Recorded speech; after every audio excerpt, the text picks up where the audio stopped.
This track is called Gonna Take a Mirror. Oh, oh,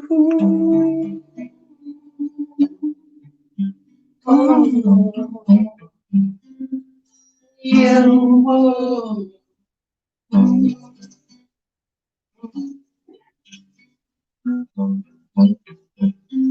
I really thought I was untouchable in my game.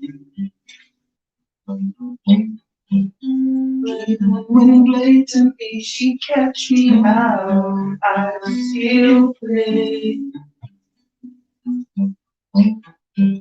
She gave me chances after chance and I blew each one. And now I couldn't even tell you where she's gone. And I'm here alone, and I can never believe what I've done to myself. It's gonna take a miracle to get her back here, back here. I don't know why I keep on doing this. Am I blind? Or can I see that I'm just ruining my life? And now that she's gone, I know I don't want no one else, yeah. What hurts the most is that I know I need this to myself. Now I'm in hell, and I do not believe what I've done to myself. No, it's gonna take a miracle to get her back there, back there. Believe what I've done to myself. No, it's gonna take a miracle to get her back there, back there. What goes around, what goes around, what goes around, comes back to you, and I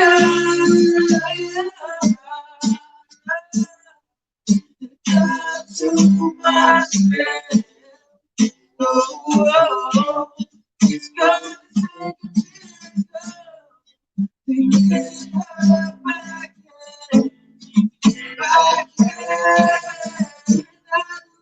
see what I've done to myself. Oh, it's gonna take to get her back, back.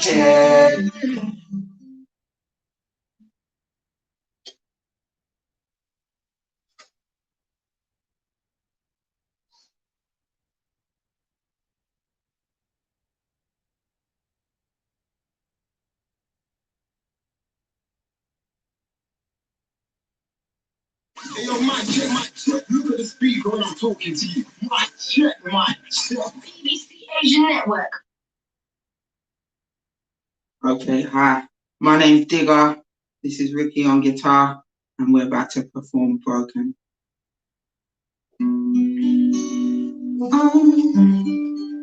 Na na na. Whoa. Oh, you're just the perfect love. I swear it was until I had your love. My world was broken. I did what most men do, and I messed it up. When I got you back, my world is all the way. Then I let it go. Thought our life was set in stone. It wasn't, and I'm here alone. Nothing is in front of me. Feel I can't even breathe. Think that I can handle this, baby. I'm so low in agony. Look at the state of me. Left me broken. You said you never leave. Look what you've done to me. Left me broken. Where do I go from here? I'm so lost. Do you know how hard it is? Fight my way through this. Shouldn't even be like this. Shouldn't have to feel like this. No, no, no. Can't even have company. Nobody can talk to me. I'm messed up, all it out by myself do. Drinking, smoking weed. I hate it for doing this to me, girl. I'm so in agony. Look what you've done to me. Left me broken. You said you never leave. Look what you've done to me. Left me broken, broken, broken. Yeah, Lord, I really slow down and I swear you're broken. Every day I was me and I'm so in agony. Look at the state of me, babe. I'm broken, yeah. Look what you've done to me. Yeah. Oh, oh yeah. Broken, yeah. Look what you've done to me. Broken.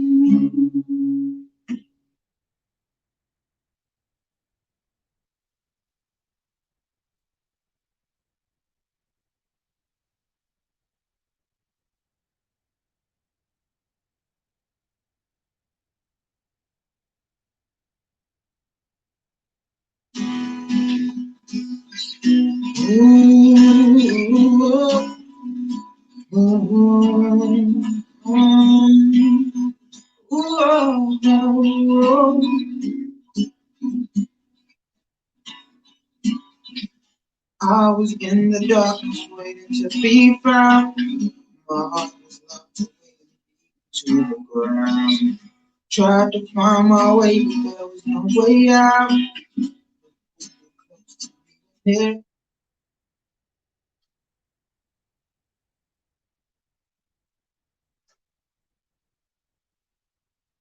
I had you in my life always. When my hope was gone, you made me keep the faith. I guess what I'm trying to say, baby, you got me falling in control of me in love. Never felt this way, got my heart and my soul. But baby, that just isn't enough. Hey, I wanna give you my day, my day, my day. Oh, I wanna give you my day, my day. Oh, I wanna give you my everything, all that I'm chosen. Cause you deserve to be off in the land. You know I'm there for you, and you've been there for me. But wherever I'm without you, girl, I find it hard to believe. You took my pain away and made it worth the wait. I was broken because you came along and made me. Now with my hope restored, now I can keep the faith. What I'm trying to say is, baby, you told me love. Never felt this way. Got my heart and my soul. But baby, that just isn't enough. Hey, I wanna give you my name, my name. Oh, I wanna give you my name, my name, my name. Oh, I wanna give you my faith away and make it worth the wait. Oh, into my pain away and make it worth the wait. Hey, my baby, you got me falling for me love. Never felt this way. Got my heart and my soul, but baby, that you feel me.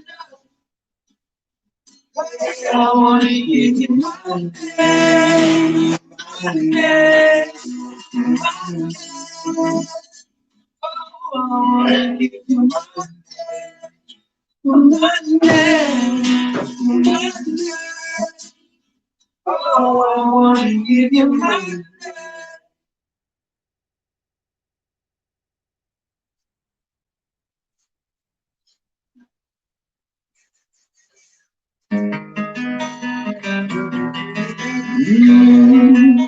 Oh, yeah. Oh, na na na. Oh, hey, you.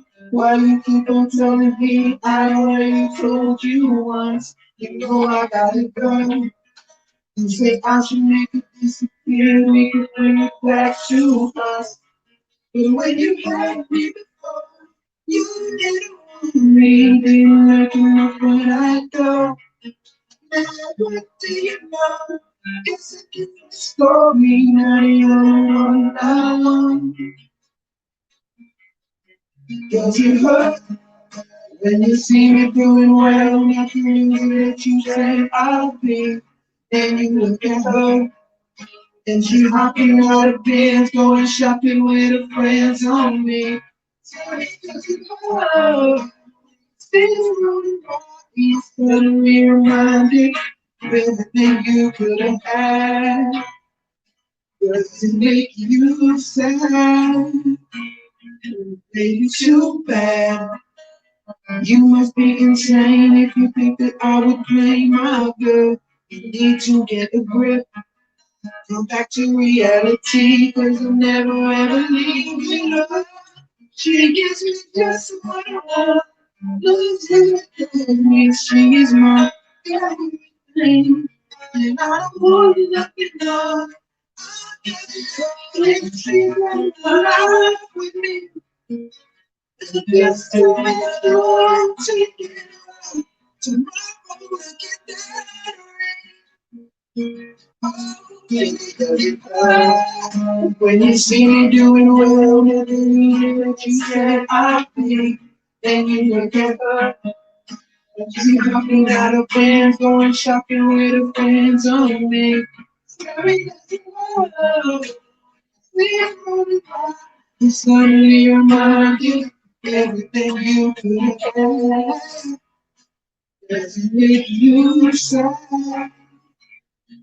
Maybe too bad, but you blew away. You already had your chance with me, but you blew away. What does it feel?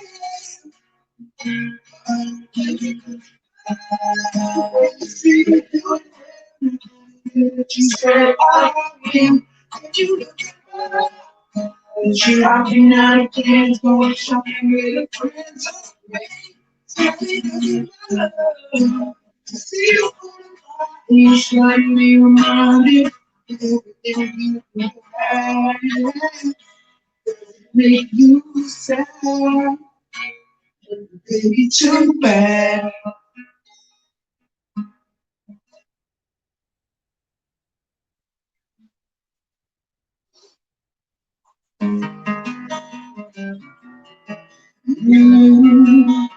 We are welcoming to the Monster Energy stage, Midas Yahoo in the Big Lounge.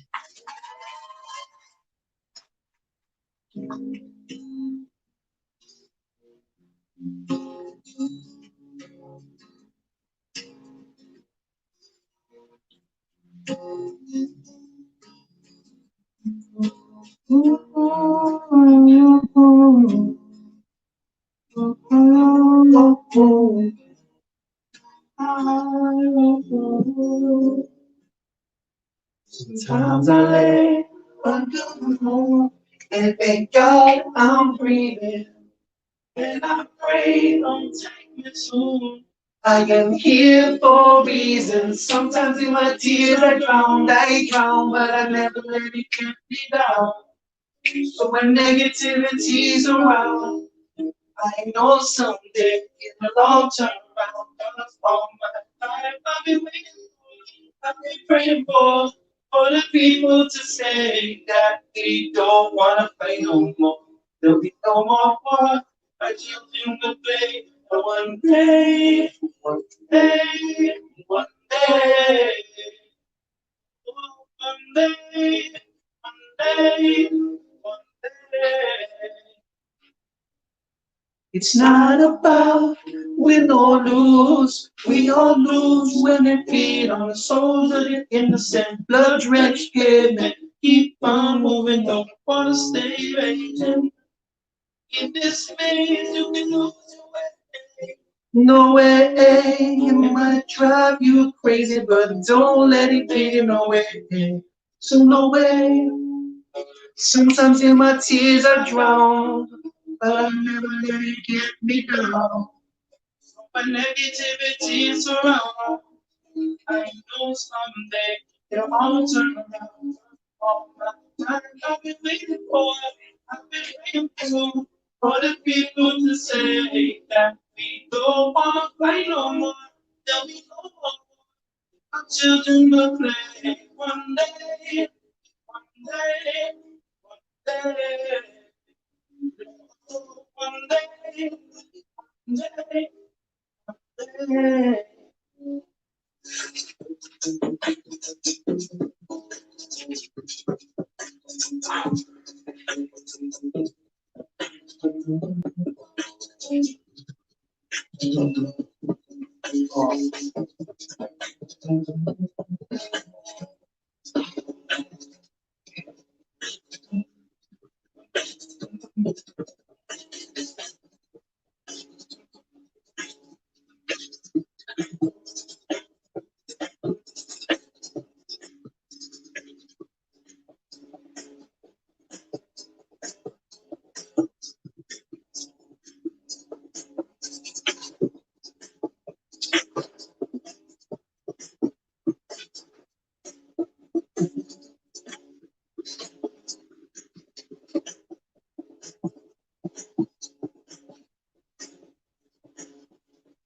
Things always change, treat people the same. Stop with the fighting, stop with the hate.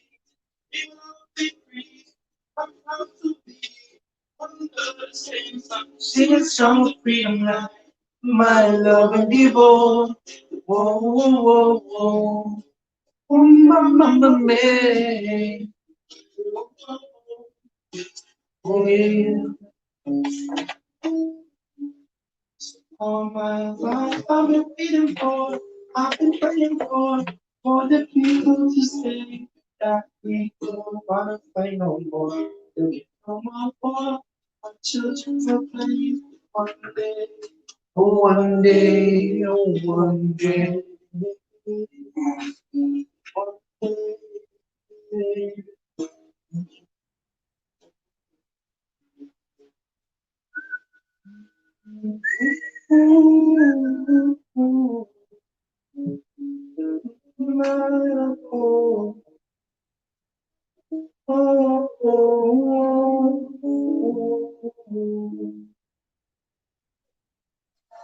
There. Go. Turn this down. I am good. I am good.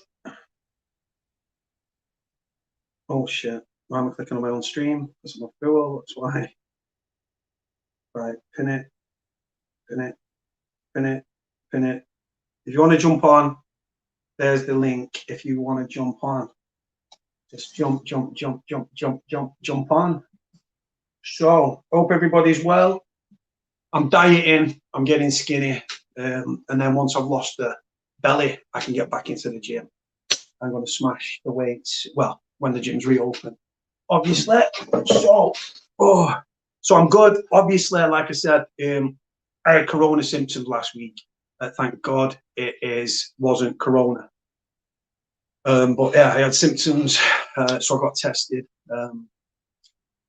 It came back negative, thank God. But that test is something else, man. She was like, use this thing, do a figure of 8 at the back of your throat, and then stick it up your nose, and then stick it into this pink liquid thing, seal it, and as simple as that. So yeah, hope that people jump straight on. I'm not staying on for hours. I'm going to sort of start reining it back, turn that down, let you hear my own voice, how draining that is. But yeah, if you want to jump on, guys, just press the link and we will go. Looking good. Do you know what? I'm feeling good. Weight's dropping off, mate. I'm training in the sense that I'm walking. Did a 8.2 miles a day, so.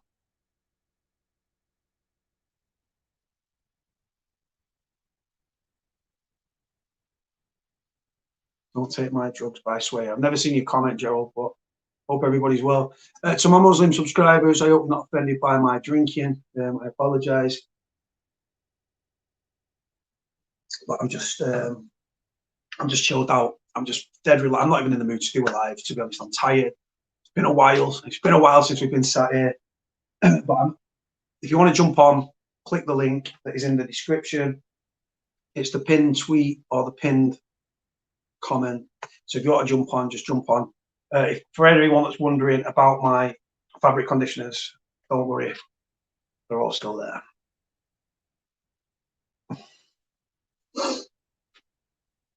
Hey, Cody, you all right? I'm fine, thank you. I'm good, Chloe. I'm good. Dusty Nuggets.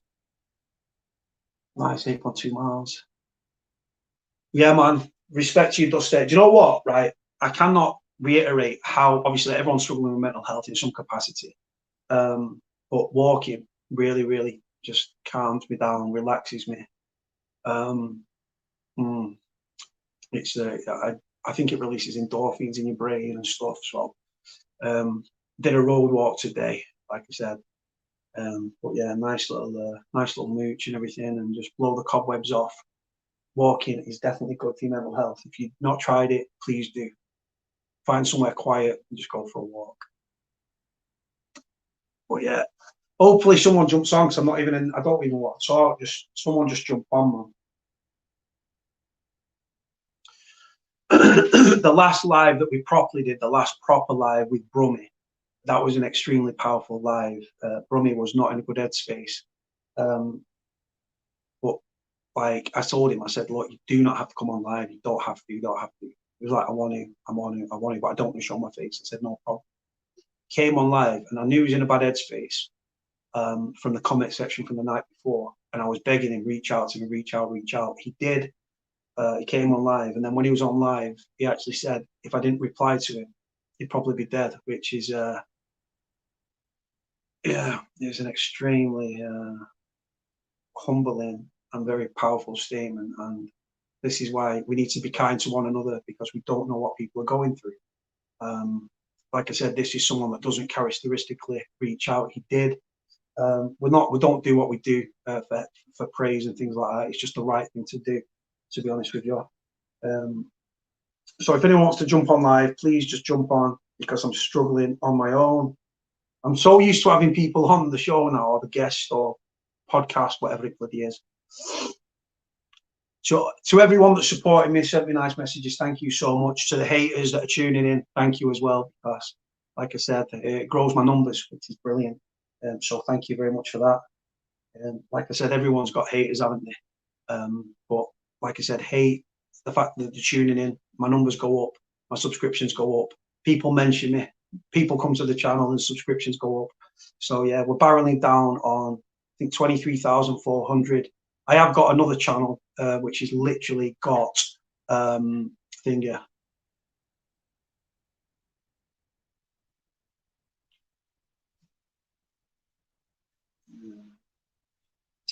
So yeah, I've just been doing my own thing.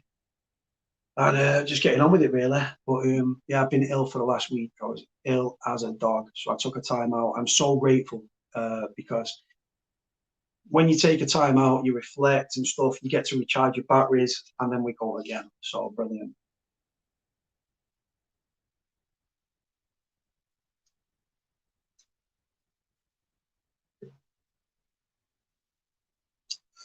So who's jumping on, man? Somebody jump on. Please jump on. If no one's going to jump on, I'll just go because there's no point. I'm not even in the mood to sit and talk.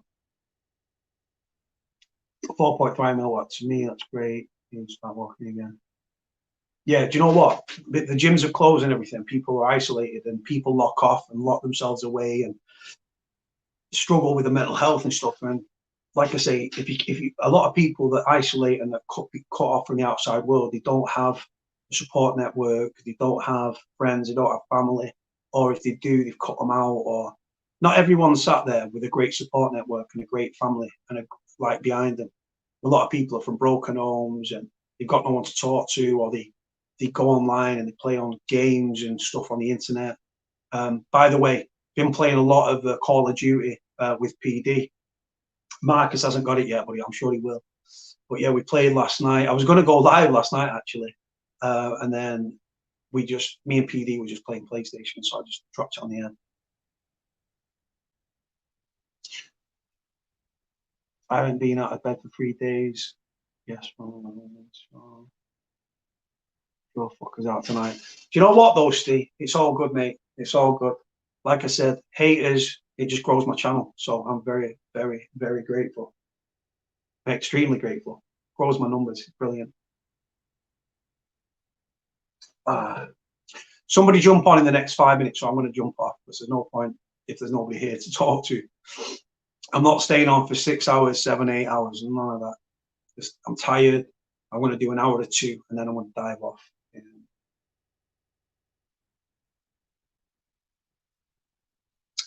So yeah, so the diet's going very, very well. So yeah, diet's going well. The weight is dropping off me, so it's all good. Respect code there, fuck the haters. Nah, bro, haters is good, bro. If you haven't got haters, bro, something's going wrong.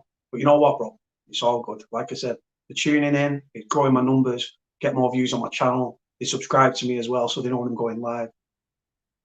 It's all good, brother. Do not worry about it. Like I said, it is. Oh, somebody's jumped in. I don't know who it is, but we'll soon find out. No, no picture, no play. Someone called Mr. X wants to jump in, but they've got no pro. They're not even showing the face. So no from me. If you're gonna jump on live, simple rule is no face, no place. I think that's PD's quote.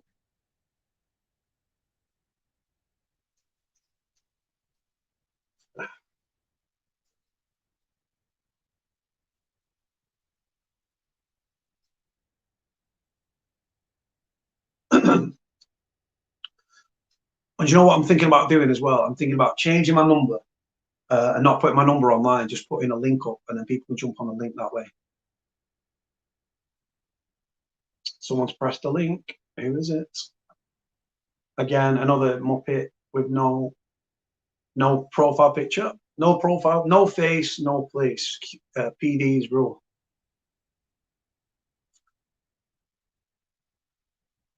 Oh.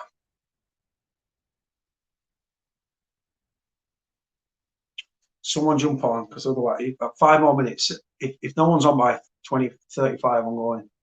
There's just no point talking for the sake of talking. 23,000, nearly 400 of you. I'm sure that someone will jump on.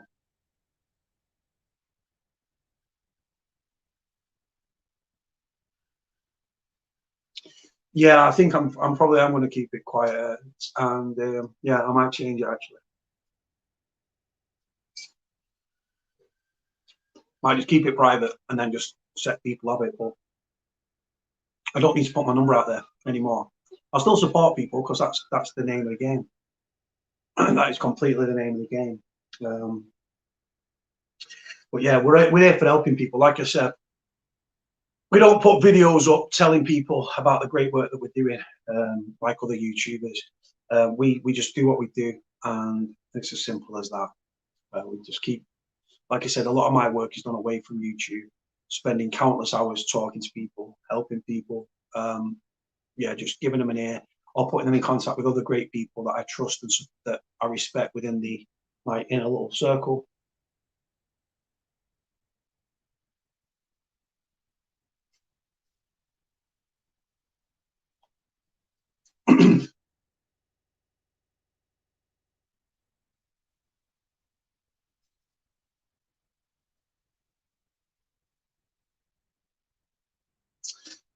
Yeah, no problem.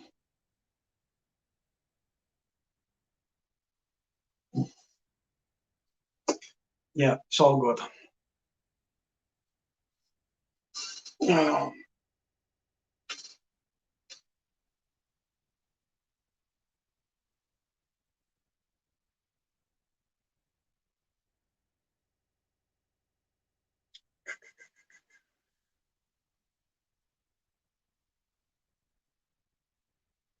You can. Right, I'm going to jump off because no one's jumping on. So 4 minutes, and if no one jumps on, then I'm going to jump off. Yeah, I'm just going to chill out then if no one jumps on.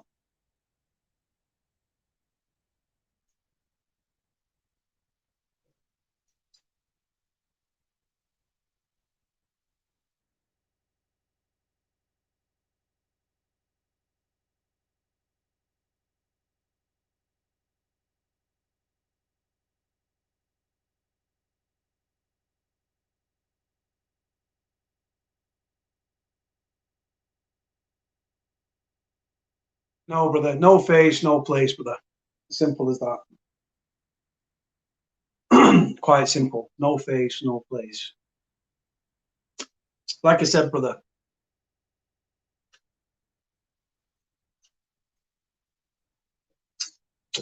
I'm going to knock it on the head in a minute.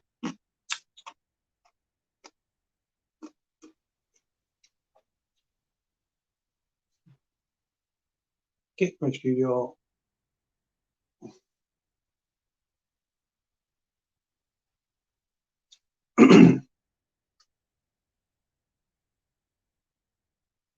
Nobody is jumping on, so I'm going to jump off. It's been a while since I've been obviously doing this, so it's been like, I think 8-9 days or something. So, like I said, took a time out, recharged my batteries and everything else. But like I said, if no one's going to jump on, then I'm going to jump off. Quite simple.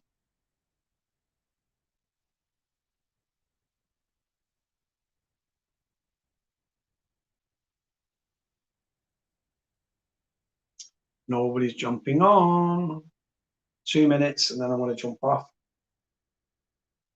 Like I said, people, the channel's your guys' platform. I just sit here, like I said. What makes me laugh though, somebody said I exploit people. I put my number there, or I put a link up in the description, in the comment section, and then people choose to click the link, and then people choose what they talk about. Anyway, like I said, it is what it is. Oh,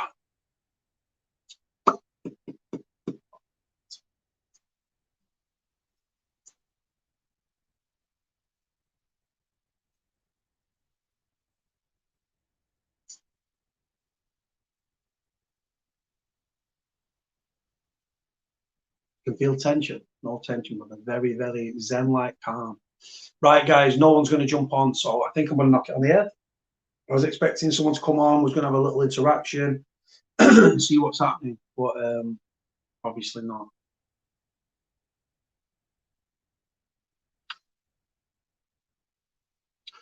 So I might go and catch up with my Coronation Street that I need to watch on Friday, and then Monday, and just chill out. But I'm just sat here drinking a gin, chilling out, relaxing.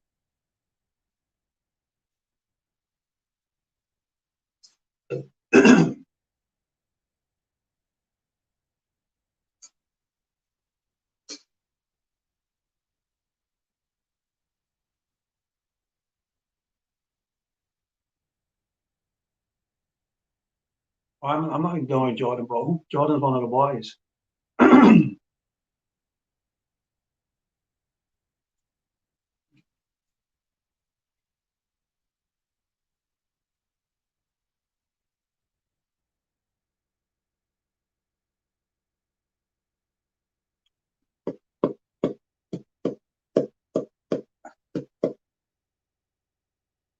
Yeah, I know. I'm waiting for Jordan, bro. I'm waiting for Jordan.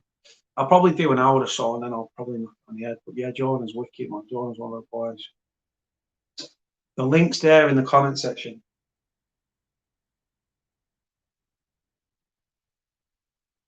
You do look slimmer, cold there. What? You do look slimmer, cold there. You've been watching your stuff. Yeah. Do you know what? I am losing weight at an incredible rate. And then once I've lost the weight, then I can get back in the gym and I just want to get my muscle size back up. Yeah.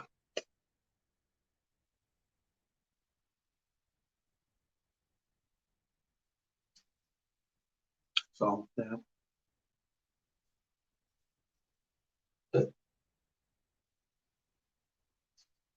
Jordan's in. Going on, brother. You all right? Yeah, man, you good? Thank you for saving the day, brother. Do you know what? I was sitting there like, oh my God, what is going on? Yeah, man, How no you doing? worries, man. Okay. How's Just trip? all right, man. Just chilling. Just got back from the canal fishing and that. Oh, have you been fishing today? Yeah, man. Bit of fishing and bit of urban exploring and that. You done urbex? Went up. It's called urbex or something, isn't it? Not like climbing and shit. It was just like basically there's a World War II bomb shelter on the canal, not far from us. Well, it's actually a pillbox. So I just took Jody up there and that, and had a few casts of the rod and took the dog for a walk, and yeah, man. Positive vibes, man. How are you finding lockdown, bro? Just usual, just another day. No one's taking it seriously, are they? No. Like, I've noticed, like, no one's really, like, the first time, everyone was dead paranoid and, like, not getting too close, this, that, and the other. And you walk past them and they'd look and hold the breath. Now it's just like it's another day at the office, isn't it? Well, I know you and Jody taking it serious. And do you know what, right? Hold on, let me show you. I'll put it up on the screen if I can do it. One sec. Where the fucking hell is it? Where is it? So, hold on, it's that one. One sec, brother. So yeah, I'm not even in the mood to do it. But I was proper in the mood last night, but then PD hit me up. Oh, Jodie's there. How you doing, baby? All right. Yeah, PD hit me up and was like, PlayStation. I was like, go on. So and then after that, then I was on the phone. So, one sec. I completely forgot what I'm trying to do here. I'm so out of practice here. What is it you're all playing? Warzone? Yeah, Call of Duty. It's like just we're all obsessed with it. But you know how angry the Irish family gets. He's yeah. I think I said to him, he probably smashed about 8 iPads, and he said there's about 6 here, man. Like probably smashed about 6 of them. You know, he's like, hey, one sec, I'm trying to send these to myself, and if I can, I'll put them up on the screen. One sec. So did you catch anything? Nah, man, blanked. But it's good to be out there, isn't it? Just, do you know what, brother? You're growing a bit of beard. You've got a bit of stubble coming on. Oh yeah, she hates it, man. Oh. She makes me shave it all the time. She hates it. Proper like thingy and all that. Hold on one sec. I'm trying to put up. One sec. Where is it? Where is the video? Where's the video? Where's the video? One sec, brother. I'm trying to put up. I'm scrolling. One sec. I'm trying to. Oh my God. Oh my. Do you know what? It's my phone and I don't even know how to use it. Right. Hold on. This should work, but it might kick me off. Hold on. One sec. Is it that one? Right. One sec. I think it is this one. One sec. Do you know what? Do you know what? I'm sat here and I'm like, what am I actually doing? I literally haven't got a clue what I'm doing. Right. So I think it's this one. So the other day, you've seen it because I put it in the group chat, but this was one of the videos that I did when I was having my test and got told off for filming.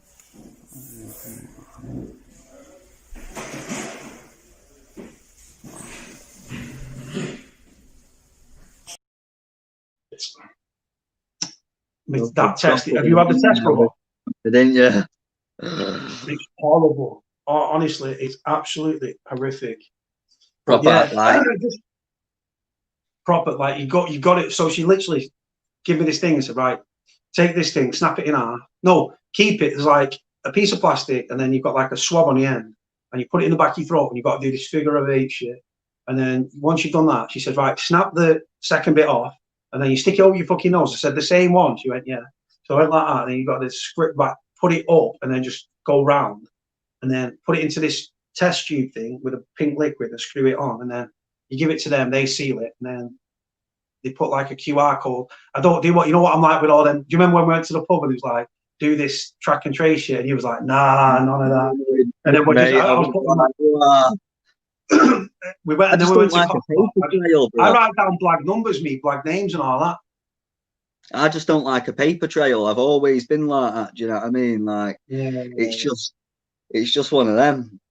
But I suppose it's the new normal, isn't it? Like when we went into the other place and it was the same, I was like, fair enough. And when we returned back to that pub, they were just dodgy, weren't they? It was probably my fault. Do you know what I mean? Because we walked out. Very strange people, bro. The barmaid, I was standing there. So for those that don't know, I went down and linked up with Jordan for the second time, Jody for the first time, and we've gone to the boozer, and he wanted to show me this skull in this really old pub, and it's like in the wall, and it's like on the floor in some hay, and like a skull that was found there from like about the 1500s, and then.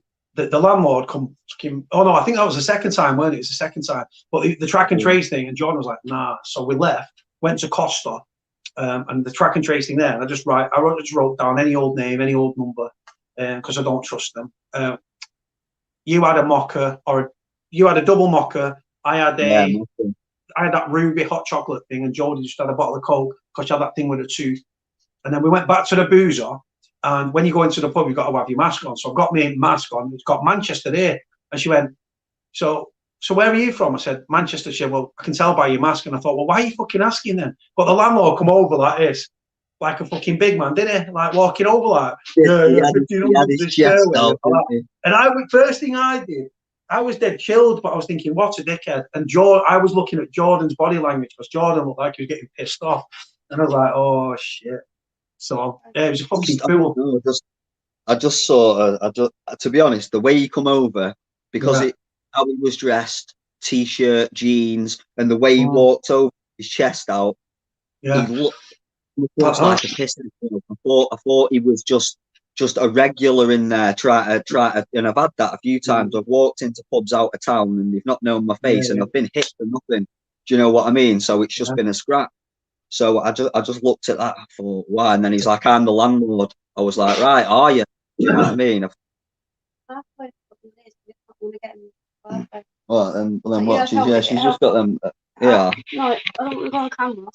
No, but ask him if he's got one, because if not, we're getting one for his birthday. Yeah. She's got this. She's got this watch, a smart. It's like some little smart watch. She's been like, well, obviously, you're on this weight loss fucking thing, innit? Yeah. Do you know what? She's working. She's doing the same thing, yeah.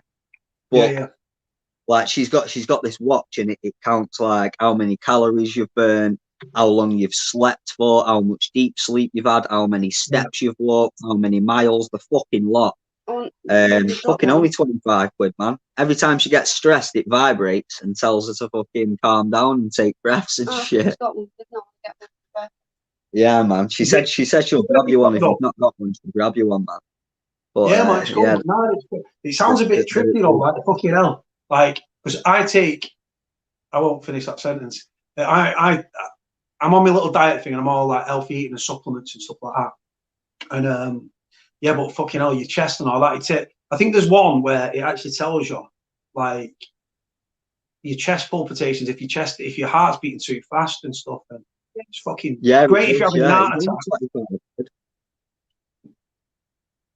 Yeah, man, it was only 25 quid. Fucking the crackers, bro. Absolutely crackers. But she got it, man. She's fucking addicted to it, man. I'm always looking at her. Where did you get it from? Did you order it online or? Amazon. Yeah, on Amazon it was. Got it on Amazon. It's only 25 quid. Is it a fit? Is it classed as is it called a Fitbit or something like that? Fit woman, I'll tell you. It's Fit Pro. Fit Pro. It's a very fit pro, it is. Yeah, I've just got an app on my phone called Synax, and it just tells me like what I've been. It literally like you just it doesn't work until you start it. So you just press it for 9 seconds. You press it for a minute or 10 seconds, whatever, and then it does a countdown: 10, 9, 8, 7, 6, 5, 4, 3, 2, 1. And then you set off, and it tells you, you can tell them if you're cycling, walking, running, whatever. So I just walk in and then press it, and then I go where I go, and then I come back, and then at the end, but every mile it tells you, like, it'll give you like a mile, so it'll say 1 mile in 15 minutes. You've done 1 mile in 15 minutes. The next one might be 2 miles in 18 minutes or something. If you're walking up an hill, it's going to take you longer to do it and stuff. But all I'm doing is, once I've lost the weight, there's no point me doing weights now. I just want to wait until I've lost the bulk. Once I've lost that bulk, I will just go back on the weights. And I'm naturally a big lad anyway, but not fat. I'm just my shoulders, my back, and stuff like that. So I just, once I start getting on the weights, then I'll just fucking rip out, and yeah, I'll feel better about myself and everything then. And then my chest and my shoulders and my back and stuff. I tell you what was weird though, when we was walking back to the fucking station, and that geezer, and I said to you, didn't I, what the fuck's he looking at? Proper paranoid. Straight away, I just looked and I thought, because he kept looking, I thought, right. And then as he walked up the approach, he went, because he was standing there, he walked up like he was going somewhere, and then just stopped. And they went, you're that YouTube kid, that aren't you? I said, yeah. But in a little place called Mac, it was weird, man. Mad, because like I said the other week, I was scrolling. It's mad. The day after it was, I was scrolling through Facebook, and he's there on my suggested friends, man. He's got like loads of mutual friends. So I sent him a friends request, man. He's just fucking accepted my friends request yesterday. He was a fucking stocky lad. He was just a pretty big built guy. Yeah, his profile picture was him stood in his pad. I think it was an alt course pad by the looks of it, bro. And he looks like an Andy kid, man. He looks like he's lived a story. Do you know what I mean? Like all of us. But yeah, man, definitely on our level.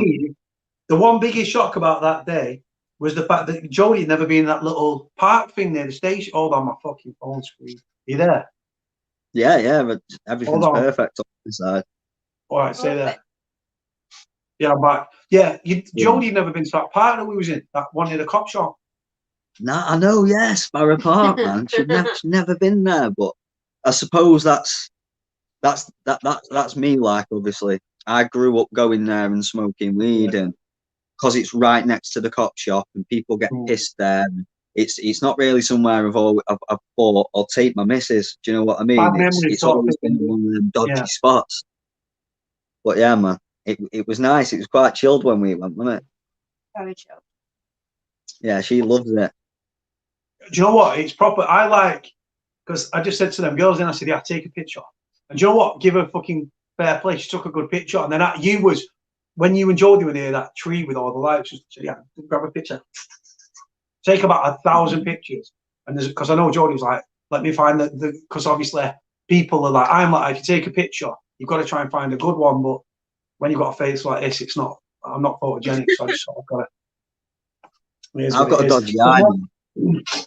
A dodgy eye? Yeah, I've got a lazy eye. Oh, do you know what, bro? Honestly, the full thing looks fucked on me. I literally, like, fucking ears pinned back, fucking my nose, just like that. Like, it's fucking soft and the goonies. So go on. So what time did you set off fishing? Well, we went shopping and that. Did a monthly shop first. We just. Oh yeah, you did your monthly thing. Yeah, so it was about 2-3 o'clock. About 2 o'clock when we got up there, and we fished till about 4:30, 5 o'clock. How much did the shop come to? A month's shop. No, it was £100 in home bargains, which is just like cleaning stuff and the Christmas tree. And then when we went in pets at home, yeah, just in home bargains, it was £100 just for cleaning stuff, Christmas tree. And then we spent £150 in pets at home, but that's for the monthly dog food. We haven't done the food shop. We do that every week on a Friday, and that comes to about £130 in Sainsbury's. Oh, posh. You can tell you live in fucking Macclesfield. You go to Sainsbury's, darling. No Aldi's. I didn't see an Aldi, a Lidl, a fucking Netto. Yeah, there's an Aldi. There's an Aldi. There's a B&M. There's a Home Bargain. Sainsbury's. Sainsbury's is on par with fucking Marks and Spencers and fucking Waitrose at the top of the fucking tree there. It is expensive. Yeah, Waitrose, that's the one. Yeah, Waitrose, Cheshire lot. Honestly, like Alderley Edge down there, Wilmslow, like them sorts of places, like they've got Waitrose and shit like that, and you know it's fucking expensive. Marx's is all right, but it's expensive, and the dates are shit. We used to go to Iceland, didn't we? But then we stopped wanting to eat frozen stuff and wanted more fresh stuff. So that's why we You stopped eat a going lot of Iceland. healthy fresh stuff though, don't you? You're all like healthy sort of. You don't buy all this GMO, genetically modified organisms and all that processed shit, do you? No, none of that shit, man. All fresh. If I'm gonna have chips, I'll make fresh chips out of potatoes. Do you know what I mean? None of that fucking McCain shit. You don't know what's been pumped into them, you know, to preserve them and that. You don't know what chemicals you're eating, bro. Yeah, hold on. Right, so check this out. All right, stay there. This is right. So today I went to a Jewish delicatessen. Right. Now check this out for like some, because I'm doing all this healthy eating stuff. Right. I was like, I went in. I said to this geezer, I said, "You guys have got a really good reputation around here." So, and he's like, "Well, we've been here 28 years and all this shit." Like, check this out. So I was spoiled for choice. I thought they just did bagels, right? But they don't do bagels. They do bare fucking shit. So this here, can't really see it, so I'll open it up. It's an Israeli. Do you know what? I've never smelled a salad that smells as good as that. It's an Israeli salad. Oh, well, it would have been if I didn't just pour juice on the floor. But yeah, it's like all like, I don't even know, courgettes, onions, sort of. But it smells absolutely fucker. Then I got some, I've never tried butternut squash in my life. So I got butternut squash, wild rice with pure lentils. Don't ask, I ain't got it. Right. Then he threw me this in. This is some crazy healthy, like, well, it's not healthy because it's carbs, but like a little bit of pasta with like some healthy shit. And then check this out, right? And then he said to me, he had loads of different chicken, and it's not deep fried or anything like that. It's proper, like, and it's like there's like Dijon mustard. I think that's this side, or I think this is like Dijon mustard. And there's like a salt and pepper chicken, and then there's like chicken tikka. How many calories? How many calories you have in a day? Do you know what? I had an argument with someone yesterday, so I went out and went a bit mad and started buying loads of shit like yesterday. But on average, I'm eating once a day. I'm not obviously drinking gin now, and that's like with the fizzy shit, but it's like it's sugar free. So, but yeah, I'm probably. Do you know what? I could buy a 24 pack of crisps and fucking eat them in a day, plus eating shit and stuff, crisps, bread, biscuits, all that unhealthy shit. And now I'm literally once a day, and like I said, like healthy shit and like chicken and stuff. And he literally said to me, just bang it in the mic for 3 minutes. He said, you can warm this up or you can eat this other stuff cold. But it's a bit weird eating warm food with cold food. So, and like I said, even when I went out on my walk today, I was buying fucking like sugar-free fucking like water and stuff, just healthy shit, man. My fridge is literally water, strawberries, fucking healthy chicken, milk, eggs, water. Another plummet of strawberries there that I got from this fucking fresh fruit place. I don't mind showing you the contents of my fridge like a fucking weirdo. But I bought some fucking strawberries there. Bought some fucking strawberries from Tesco. On a mad happy one, aren't you? I notice like when you're hungry at night, you always just. It's like with water, especially. They say like that's really good for weight loss, and as long as you're drinking enough water in a day, then that's going to help with your weight loss journey. That's what I put it. I put it down to cutting out crisp biscuits. I'm just eating shit, complete shit. I used to drink fizzy pop. I used to drink two big bottles of this every day, right? Just full fat shit, right? Biscuits, crisps, fucking crisp butties, fucking just unhealthy shit, processed food, and then I just sat there and I thought, you know what? I was talking to a woman who does all this healthy stuff and stuff like that, and I was like, she literally. I looked at her like how regimented she was. I thought, I'm going to do that. So I swapped everything. I was already drinking flavored water, but just went fucking mental with it. Like there's probably about probably 25 bottles of water there, just at the side of the fridge, plus what's in the fridge, there's 6 at the bottom, 4, 10, probably about 40 bottles of water just there. Sugar-free, healthy water. Yeah, that's what I drink. Yeah, she's on the fucking Volvic and that. See, what you're doing is like, I went to therapy last week, yeah, and I was fucking tense, mate. Obviously, that confrontation in the pub didn't fucking help. Do you know what I mean? Because I walked away from it. I know it might be a little. I know what you're going to say. You feel like you lost faith or something. Yeah, like regretting it and just thinking like, you know, honestly, for days I was like, I miss it. Do you know what I mean? Like, I used to live life at fucking 1,000 miles an hour. Every other day I was fighting with somebody. I was going through fucking somebody's door, doing whatever. Do you know what I mean? And now, obviously, I've settled down. It's fucking great.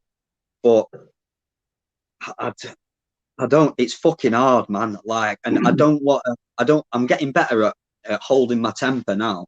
Like, where I don't just explode like all the time like I used to, which is great. But what I do fear is all it could have took is the wrong day if it was on my own, and that would have happened, and I could have just reacted. Do you know what I mean? And so I thought, fuck it, if I miss it that much and it's that much of a danger, then I just want to start training again. Do you know what I mean? And just start putting weight on. So what I'm going to be doing is the opposite of you. Obviously, I need to put a bit of bulk on.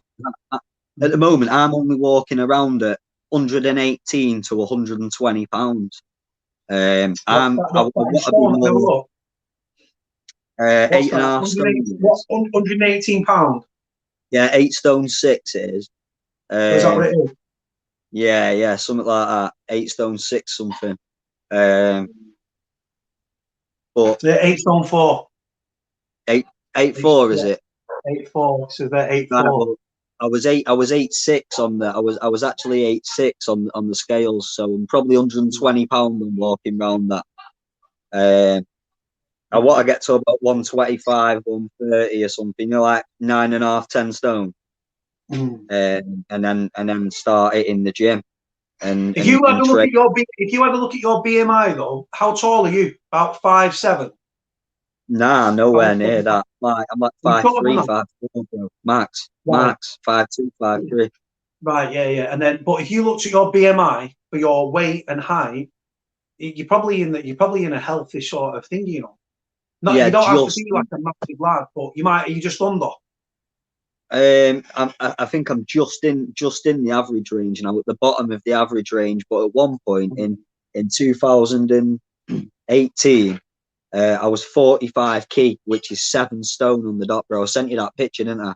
I just gave up, man. I was fucking depressed and that, and I was sleeping all day, not moving, fucking not eating. Do you know what I mean? The only time I'd move is I'd just give up on life. The only time I'd move is to go toilet. Do you know what I mean? I was sleeping all the time and just weren't looking after myself, bro. And it got fucking dangerous to the point where, this is what I'm saying, I started lactating, right? My hormones started fucking about, and my doctor literally, he likened me to a prisoner of war, because it used to happen to people in Auschwitz and shit like that, right?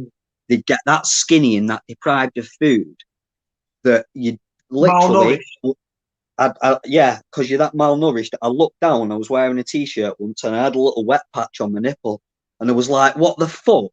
And I pulled it up and I squeezed my nipple, bro, and like white liquid came out like milk. I thought, what the fuck, mate? And that my face dropped as well. I had fucking what was it called? Bell palsy. Yeah, that was it, Bell's palsy, because my fucking immune system was so low. I picked up an infection. I picked up Bell's palsy through stress, bro. I was on my last legs, mate. Honestly. I remember when you sent me that picture that came on the back of Lindsay talking about her eating disorder, and you was like, "What a fucking brave woman to even talk about it," because because she was still in the grips of it as well. And obviously sending love to obviously Lindsay and everything. But yeah, so I know that Lindsay spoke about it, and it was she was so open and candid about it. And you know what? It's something that it was the first time on the channel anyone had spoken about an eating disorder so openly. Because, like you said, she's still in the. I think if I remember correctly, I think she was still in the grips of it as well. And she spoke so openly and candidly about it, and it struck a chord with you. And I remember you messaging me, and then that's when you sent the picture. And I was like, fucking hell, like. But you was like massive respect because people don't fucking talk about it, and to be still in the grips of it, to talk about it, it takes some fucking guts, man. Yeah, powerful video that. Yeah, big time, big time. But yeah, man, fucking. So now, obviously, I'm doing the opposite of what you're doing. I need to bulk up a little bit more, and then I want to start fighting again. I want to but I want to do it properly. Do you know what I mean? I want to be able to use it. For my therapist recommended it. She was like, "Have you ever tried martial arts?" I said, "Yeah, when I was a kid." But because I was always on my arse, it was actually the youth offending team got funding. They knew I was a violent criminal. They decided to get me funding and send me to fucking mixed martial arts classes and shit. But then when I got transferred from York to probation, the funding stopped, so I stopped training. And yeah, I reckon, to be honest, it'll let me channel my aggression in a controlled environment, and also give me some confidence and self-esteem. It worries me if someone was sparring with you and you was doing like you know how it is, like if you've got like your Thai boxing pads on and you're kicking each other, he might kick you to the body, and then you straight away. I've told Jordan's on the screen, yeah. I've told Jordan this the last time I saw him, and I told him there's 3 people I've met that have got fuck all behind the eyes, that are dead behind the eyes, right? Darren, Frenchie, and the man you're looking at. Nothing. Like I said, the guy, your name is Weeman on the street. That's how people in Congi know you and people in Mac know you. And you know what? Like I said, literally, I've literally been around this guy. Yeah, there's his tattoo, Weeman, as you can see. I've been around this guy.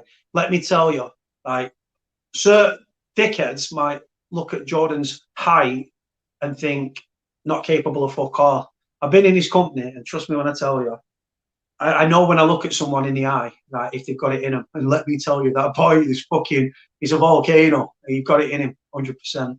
You there, bro? I was trying to really, really, really keep it in because, like you say, you don't want to be. Your name's Cody, not Cody, and I've got a missus to think about, and this, that, and the other. But like, fucking, do you know what I'm saying? I don't know. I walk away and I'm like, oh, I could have just fucking banged him. Do you know what I mean? And it just so I want to do it in a controlled environment, and I'd like to do it. You know what, right? You should definitely get into like MMA training, and also, do you know what, right? Do you know what? Like, I'm talking to you about it. I need to do it as well. I want to do it. Let's do it together. Yeah, man, I'll do it, man, 100%. But do you know what I used to love when I was bullied from a kid? Because I was small and thingy as a kid. And I was bullied so relentlessly as a kid. I started boxing at Tara Leisure in Shore when I was 11. And do you know what? I sort of had that mindset that it will teach me to control my anger and give me release by punching the bag and stuff. And it didn't. It channeled the aggression, but it also taught me how to fight, how to transfer my weight. Obviously, when you put your fucking like step forward, transfer your weight from your left through your arse and then bam and connect and stuff like that. So from your left leg starting off onto my right foot, twist, transfer that thingy across my arse and then bam and connect. And then I started fighting back then. And then when I realised in year 7 at Royton Crompton that violence was, and I'm ashamed of this because it's not a good thing, but I'm chilled now. But I had all this anger boiling up, literally, like I've said to you guys 1,000 times. Just like a bottle of pop, and just pressure building up, and then, but yeah, and I used to explode, and that's when I used the boxing from the age of 11 to 16, and it just taught me how to fight, and then I never looked back after that. I just, you know what? So it taught me self-defense. It taught me to channel the aggression, but when I lost my temper, all the logic and the control fucking aggression went out the window, and then it was just. All it taught you is how to smash someone's head in. yeah. 100%. But now we're older. It's fitness training. It's fitness training. It's channeled aggression, and it's positive, man. Hold on. Oh, yeah, Yorkshire Monkey's jumping on. Going on, John, lad. Yes, why? Now then, you all right, folks? I'm good, man. How are you doing? Fucking magic. How's tricks? Right, let's catch up with John. How's the detox sort of? Done. Gone. Finished. You're looking healthier, man. Completely. Your face is filling out. Yeah. Well, no, that's just sitting in lockdown doing that. What? Completely off the patches and everything? No fentanyl, no morphine, nothing. Right. Oh. When I watched your first live, and when I first watched your live, right, I've known heroin addicts and stuff like that through my life, and it's one of the hardest things to beat. I thought, fuck me, the government's giving this man something that's so much stronger. I'm sat here thinking, how the hell is he ever going to beat this? You look, honestly, you look defeated, and now look at you, bro. Fucking respect. Cheers, mate. It means a lot. Thank you. It wasn't a fact of being defeated. And it's different to a heroin addict being addicted to it. I only knew I was on it because of pain medication. It wasn't a moment of weakness or peer pressure or out like that. It were, oh, try these might help you. When they don't tell you, that then becomes a different thing. But all that were happening with me was, it was feeding my body's addiction. It wasn't doing out up here. I knew it was bad. I knew when to come off it. It's strange to try and sort of explain. You know what I mean? So really mentally, the battle was won because it wasn't it wasn't a coping mechanism. It was for issues, mental issues or whatever. Do you know what I mean? Trauma. No, it was the accident. It was the accident. Yeah, it was physical, wasn't it? It was actually prescribed, but still, I'm saying the physical addiction to go through coming off it for the body and the withdrawals. I've got friends that are struggling to come off more from Subutex and stuff like that. Yeah. So, but I didn't wake up in the morning and think, oh shit, where am I going to find my next fix? Because it were on my arm, it were there, constant. So I didn't get the withdrawals until I decided enough were enough. Yeah. But it were fucking brutal. Sorry for swearing, but it were absolutely fucking brutal. There were days I thought were dying. When I look back on it. Sorry? That's how strong you are. That was the part I was saying. You still had the physical addiction to something even worse than heroin. The body was still craving it. Would have been. You've got over it, man. Like honestly, heroin's bad enough, but that shit them patches would have been even harder. So shows how strong you are, mate. Honestly, it's 40 times more potent than heroin. Respect to you, man. Respect to you. Honestly, it means thank you. I was just listening to what you were saying earlier as well about you trying to rein your temper and aggression and stuff like that. How old are you? I'm 26 now, nearly 27. Wish I were 26 again. I'm double your age. When you get a few years on you start calming down anyway. You'll start calming just naturally. You start with I can't be arsed with it. I used to be horrible when I was younger. I was never in trouble with that, but I used to be right aggressive and gobshite and fucking horrible. I were right and everybody else were wrong, sort of thing. And that you change with age. Yeah, I think with age comes as you get older. There becomes a point in your life where with age comes maturity, and you do calm down and sort of. You having your tea, Jordan? No, I've just got a nip down here and help Jodie with the stuff. Staying on or you dropping off? I'll be dropping off in a sec, but I'm just listening to you, bro. That's all. Go on. Yeah, no, I was going to say to John, when John first came on, the first thing, the frustration, the anger, and the fucking, you were like a ticking time bomb, John. You were stood there, and I don't know if you was rattling, or you just seemed agitated, frustrated, and pissed off. That were withdrawals that were doing that. I'd just not long started on it. I'd gone down 2 doses. Or 3 doses. 100 milligrams an hour or something. I'm sure you said 100 mils an hour. 100 milligrams an hour, yeah. I think I was down to about 50 by then, which is about 4 doses. But every time I'm washing up at the same time, as I'm talking to you, washing up with Yorkshire Monkey, That could be a good channel, couldn't it? You have to do a vlog on that.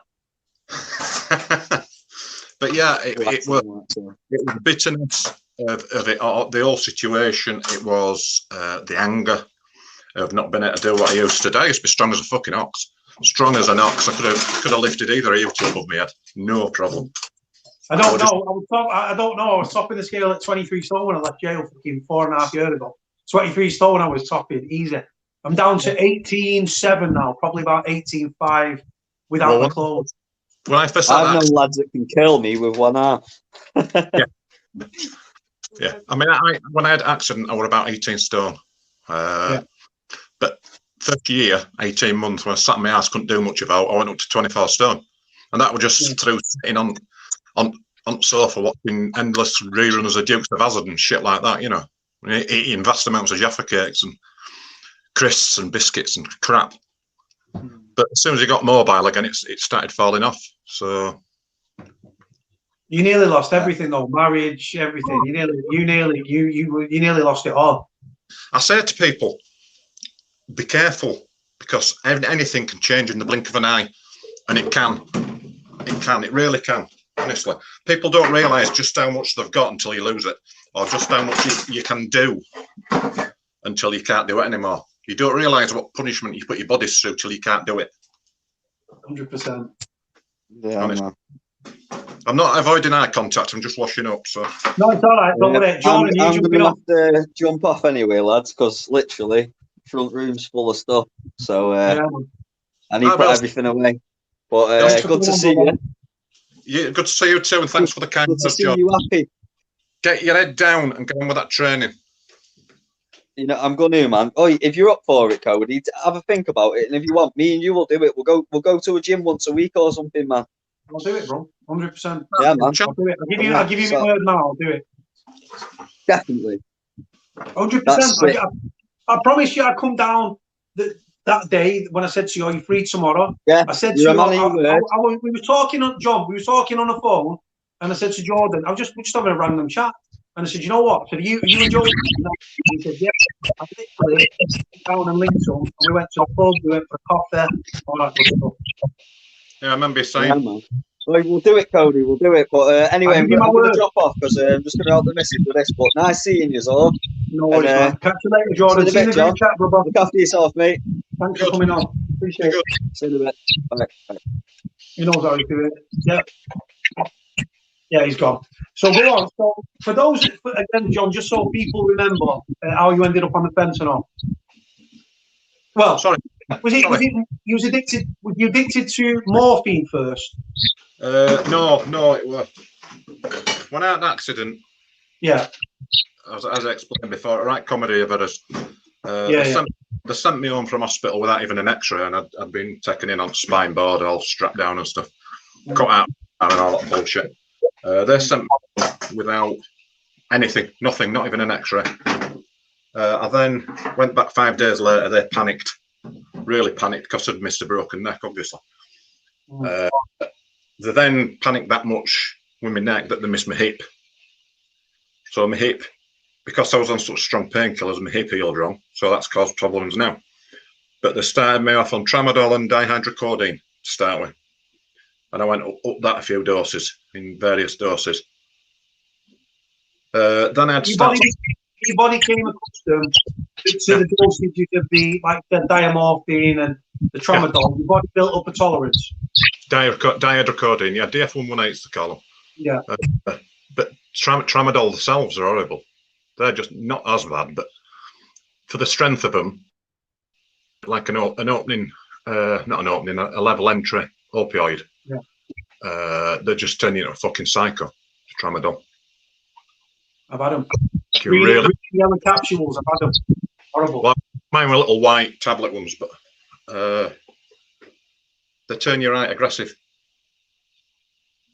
And that's, you don't have to be an aggressive person for that to happen. It just happens. It's how it turns you. But then, because of a big legal case with the wagon driver that hit me, I then became embroiled in all that, and I had to see 2 lots of pain management, one on my side and one on their side. The one on my side were proving that everything was wrong. The one on the other side were trying to disprove everything, and that went on for 4 years.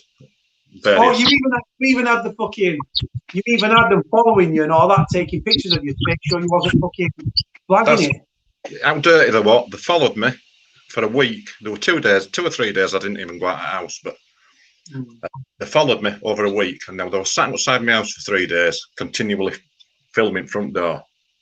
Filmed everybody that came, everybody that went. I then, on 4th day, went to Bradford. And they filmed me from my house up to the railway station, which used to take me about between 30 and 40 minutes, usually about 10 minutes.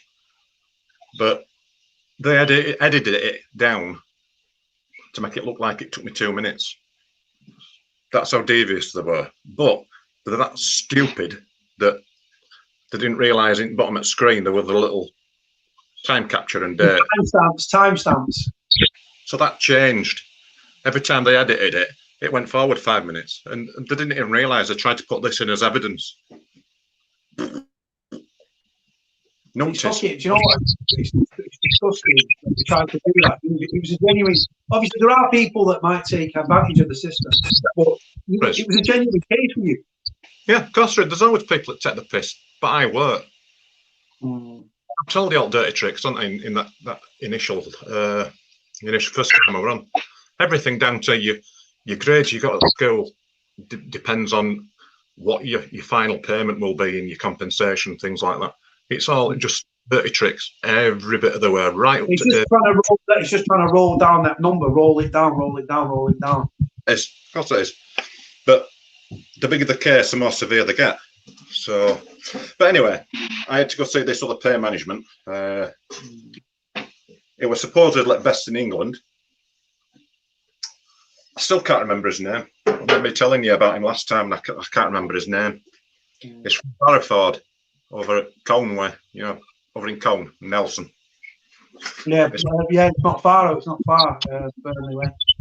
I mean, he came and saw me, but because other insurance were paying it, they paid for him bloody a chauffeur to bring him over and all. Honestly, just fucking.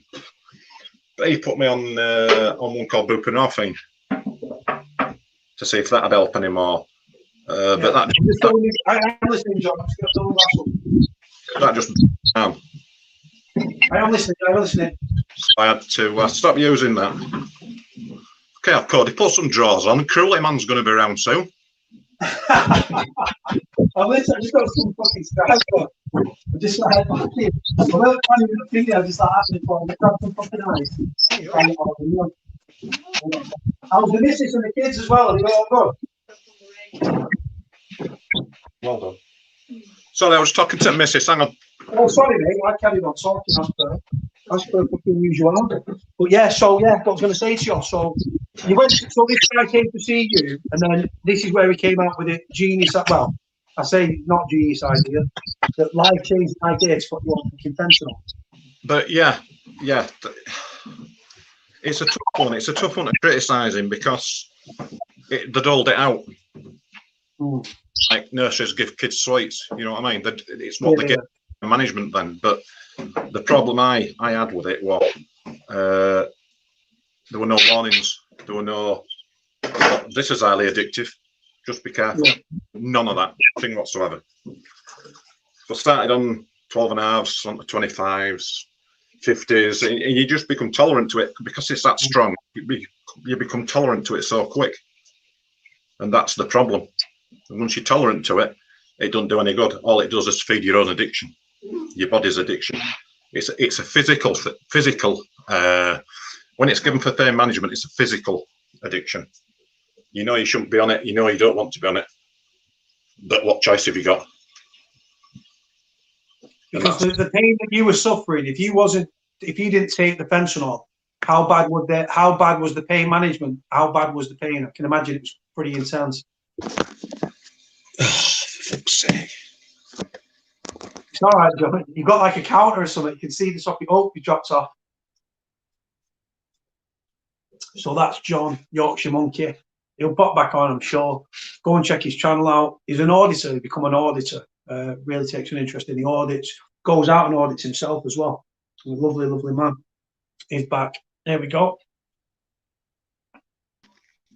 You look like you're having a nightmare then. I thought you were going to drop the phone in the sink or something. Oh no, I've moved away from the sink. It was my sausage fingers. Those big lads are all right, but sausage fingers don't help without, do they? Jen the Brent says here, it's like being on heroin. Most days, if you are lucky, just manage to get rid of the sickness. Yeah, it's the same sort of thing. Same sort of thing with the fentanyl. You just basically, your body just needs it just to remain normal. And after so long, it just doesn't offer any pain relief. So I go 100 micrograms an hour, and I was just like a fucking zombie, basically. And so, if like I said, so if a heroin addict, I said this to you last time, so if a heroin addict that had been an addict for 20 odd years, and they took a 25 milligram patch, it'd be like the biggest high they'd ever. I know you never took heroin yourself. You was like Andy, like, didn't touch anything. But if a 20-year addict with a high tolerance to heroin, they could take a 25 milligram, like literally, I think you said like the size of a stamp, and it would just they'd be just strapped like to the stratosphere. Oh, aye, definitely. They'd have a right buzz off it. You see, if heroin addicts are, and most addicts of most things become tolerant to opioids anyway. It's always that hit of the initial fentanyl. It's like when I talked about it before, when the addicts they get hold of the patches and cut them up in little bits. Yeah. But let me find something, for instance. What can we use as a description today? Find out. Stay there. You might get a patch that's cut into 25 little pieces. But all the medication might only be in one piece. Yeah. So like 20, yeah. The size of you cut that 25 little pieces, but the medication might only be on one of the tiny pieces, or it might be split across three, because that's just how they. Still got. Hang on. Because I think you took them back, didn't you? I think you took all your patches back, didn't you? Odd one here. I don't even know I've still got it, to be honest. These are just the fucking pits. They're the worst thing you can do to yourself legally. Yeah. It literally looks no bigger than the stamp. Just a little bit. Looks like two. Yeah. It is. It's about the size of a stamp. Well, you can see my finger there. It's covering it. Yeah. Literally. Yeah. You think. Yeah. It's just the tip of your finger. Like. Yeah. But yeah, you don't know where on that patch that the medication is. It could be just a pinprick. When it's in its like raw form, China and cooking it up, all these cartels and dealers and makers now, they buy it from China, and it comes in as a liquid, some sort of liquid, I think. And when it crystallizes, and it's like salt or sugar, something like that, I think. I might be wrong, but you only need something like 2 or 3 grains would be enough to kill a normal person of the neat stuff. As I'm talking to you, I'm trying to get a picture to show people just how. That gives you a rough idea of the potency and the strength. So this is what I'll do. I'll download this and I'll put it up on the screen. One sec. Pictures of little files, glass files with grains in it. Yeah. That's exactly what I'm looking at. So what I'm going to do, I'll send them to myself and I'll put them up on the screen. But yeah, so people can get. 3 grains. Do you know what? It's scary. It is. What it does? Go on. Proper scary stuff. It is. I mean, with wife and lad, I played it down and kept them out of where. But if you go on YouTube and if you just look up something like Fentanyl America, there's hundreds and hundreds and hundreds of videos of little communities in West Virginia and Georgia and Alaska that have just been wiped out by heroin addicts. Look, right, let me take the thing off. Let me take the banner off. And that shows you. Yeah, that's how much you need. That will give you the same strength. The Look same. at that. I can't see bottom of the picture. How many grains? Doesn't hardly any grains in that fentanyl, is there? It literally looks empty, doesn't it? Yeah, that's all you need to give you the same hit as what's in the heroin. Wow. It literally look. Hold on, let me take the picture off. Yeah, unbelievable. Honest to God. Yes. There's loads of videos on it. It just shows communities where families have been wiped out with it. The addicts, the heroin addicts, and they mix it with the heroin to make it more addictive, or they just sell that. They don't sell the heroin. They just sell the fentanyl, and they're all just dying. Hundreds of thousands of people across America and Canada have just died because they just stopped breathing. I've seen stories and I've seen documentaries where drug dealers in America and in the UK as well. To my shame, I used to be involved with a heroin and crack cocaine trade. Yeah. I ran an operation for some Asian lads, and I ran their whole operation on it, and it was a national scale operation with people coming from Scotland, Wales, London, all over the country, coming up and to the area that I lived. And I literally was running their whole operation. I was debt collecting. I was doing the whole operation. I say that to my shame because at the time I didn't see that. I couldn't see the wood for the trees. It was money, money, money. And now when you take a step back, you see the damage that drugs do to communities. I think that there was a quote, something that I put up on the channel previously. With addiction, it affects the whole family. One person takes it, but the whole family suffers. Just a minute, Cody. Go on.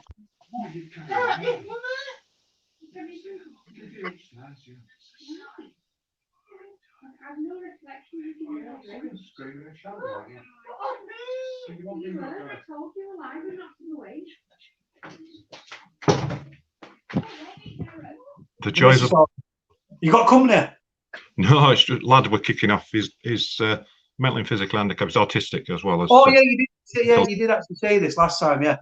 He's like an coiled spring at the moment. It's just been his 40th birthday, so he's like a coiled spring. It's been like a fortnight-long celebration. So Gerald says here, you're looking far healthier, mate, than from you when you first on. Good to see. Sorry to forget your name. So his name is. It'll be on the screen in 1 second when I take this comment down. Gerald, yeah. Yorkshire Monkey. Go and check his channel out as well, guys. He's an auditor and There's no. I need to get that going. It's another story. I feel like I've woke up. What do you mean? Since you come off it? I spent 10 years wading through treacle, and I feel like I've just woke up. Honestly, and I still have problems with the pain and the fog and stuff, and the bipolar and that sort of thing. Instead about, I were on a forum, a bipolar forum, last weekend. Somebody wrote a post in it saying, I understand I've got to give my driving license up if I've got bipolar. I thought, what? I was absolutely gutted, absolutely mortified. Always. You got to? You've to inform them. I found out that you've to inform them. And if you have any manic episodes, you've got to inform them, and then they decide whether you keep your license or not. But luckily, we're being quite stable. We're not being on medication. Couldn't take medication because of the fentanyl. So how did the fentanyl? How did the withdrawal symptoms? Because I think you were stocked up. I think you said they give you 4 days supply at a time, or 2 days, or 3 days supply at a time. 5 patches at a time. 5 patches at a time. There you go. Yeah. And how long would them 5 patches last you when you was on 100 milligrams an hour or micrograms? Well, it were different all the time. You might have good 3 days where your patch will last you 3 days it's supposed to. If that's Yorkshire tea in there, like that is the most Otley Yorkshire thing I've ever seen. What you want, tea? Yeah, that's tea. It looks coffee. Looks like coffee. Tea. Oh, is it tea? Looks like it looks a strong cup of tea. That. Builders. So Trevor says here, DVLA are trying to take the license of anyone with mental health issues or drugs. Well, you're supposed to inform them over any mental health issues. Yeah, but it's just fucking stupid. What if you're suffering but you've not been diagnosed? Well, if you've been diagnosed and you're taking medication, but you should even inform them over depression. I've since found out. Believe it But or they're not. going to say, well, if you're suicidal or you've got suicidal tendencies or you've ever self-harmed, they could say, oh, you're going to plough that car into a bridge or off a bridge or into a fucking pillar or a central reservation. But maybe rightly so. I personally, after what I went through, can see the point that they're trying to say. Yeah, you might think it's a bit trivial, but I can receive an end of it, somebody not paying attention. So I can see both sides of it. I've not got to hand my licence in. I took to inform them. I've just sent a letter off today. I've phoned them up and told them. They know all about it. Because I'm not on medication, because I've not had any major episodes, shall we say, I don't have to hand it in. They just contact my doctor. My doctor says, yeah, fit to drive. Fine, no problem. They're a fantastic doctor. So everything will be fine. But if you're somebody that's going through massive manic attacks or massive depression attacks, it's going to knock your job up. You're going to lose your licence. It must be hard dealing with the bipolar, but then dealing with the withdrawals, the ups, the downs, and family life, and the situation with your son, and all these different things, all these different factions in your head.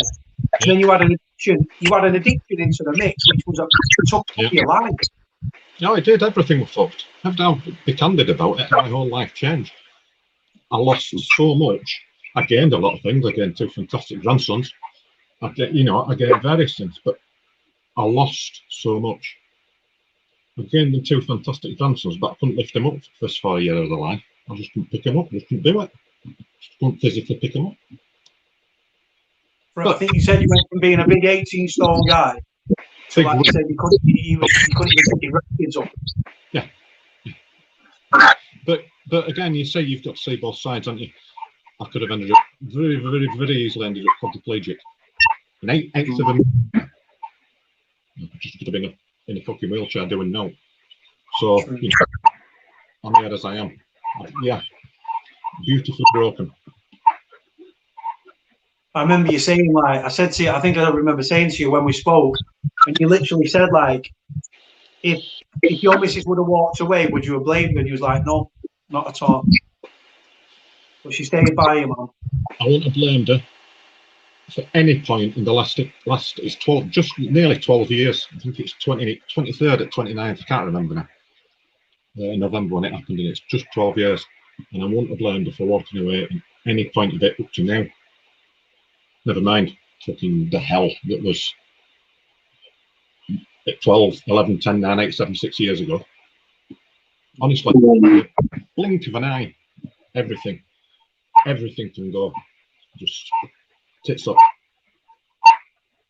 Honest to God, it's like, and then like I said, they give you this drug, and then you became, like you said, you wasn't an addict. You was an addict, but you wasn't a drug addict in the sense of prescribed medication, but you wasn't like a lot of the people you see on the streets that are dabbing and the like. But you could understand your mindset. You went from a working, strong man to, like, because of the injuries and stuff. And I remember you told it happened in Denholm in Bradford, because I used to see a girl that was from Denholm. When mum and dad lived in Denholm, Denham, yeah. And she used to live in she lived in Farmley, Leeds. But her mum and dad, she was born and raised in Denham. So she worked at Morrison's up in York. But I remember when you spoke to me about it, and I was like, fucking hell. And then, like, I put all the tags in for the video to raise awareness to it.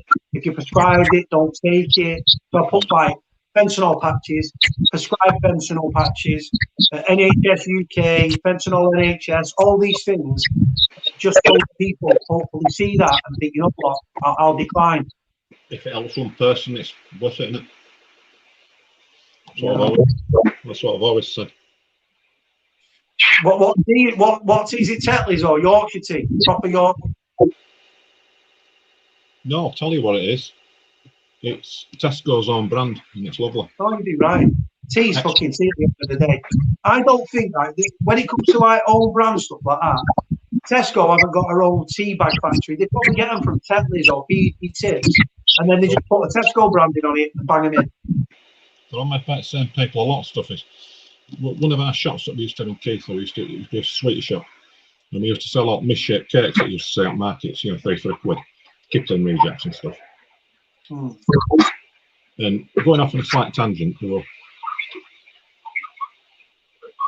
of Life's magazines, you know, his women's magazines, they do taste tests, and it was Cherry Bakewells, and they had 6 different lots, and 3 of them were made by the same people. I knew that. The general readers didn't, but the 3 were made by the same people, all scored different scores, and they were all made by the same people, at the same factory. So all the brand stuff's all made by the same people.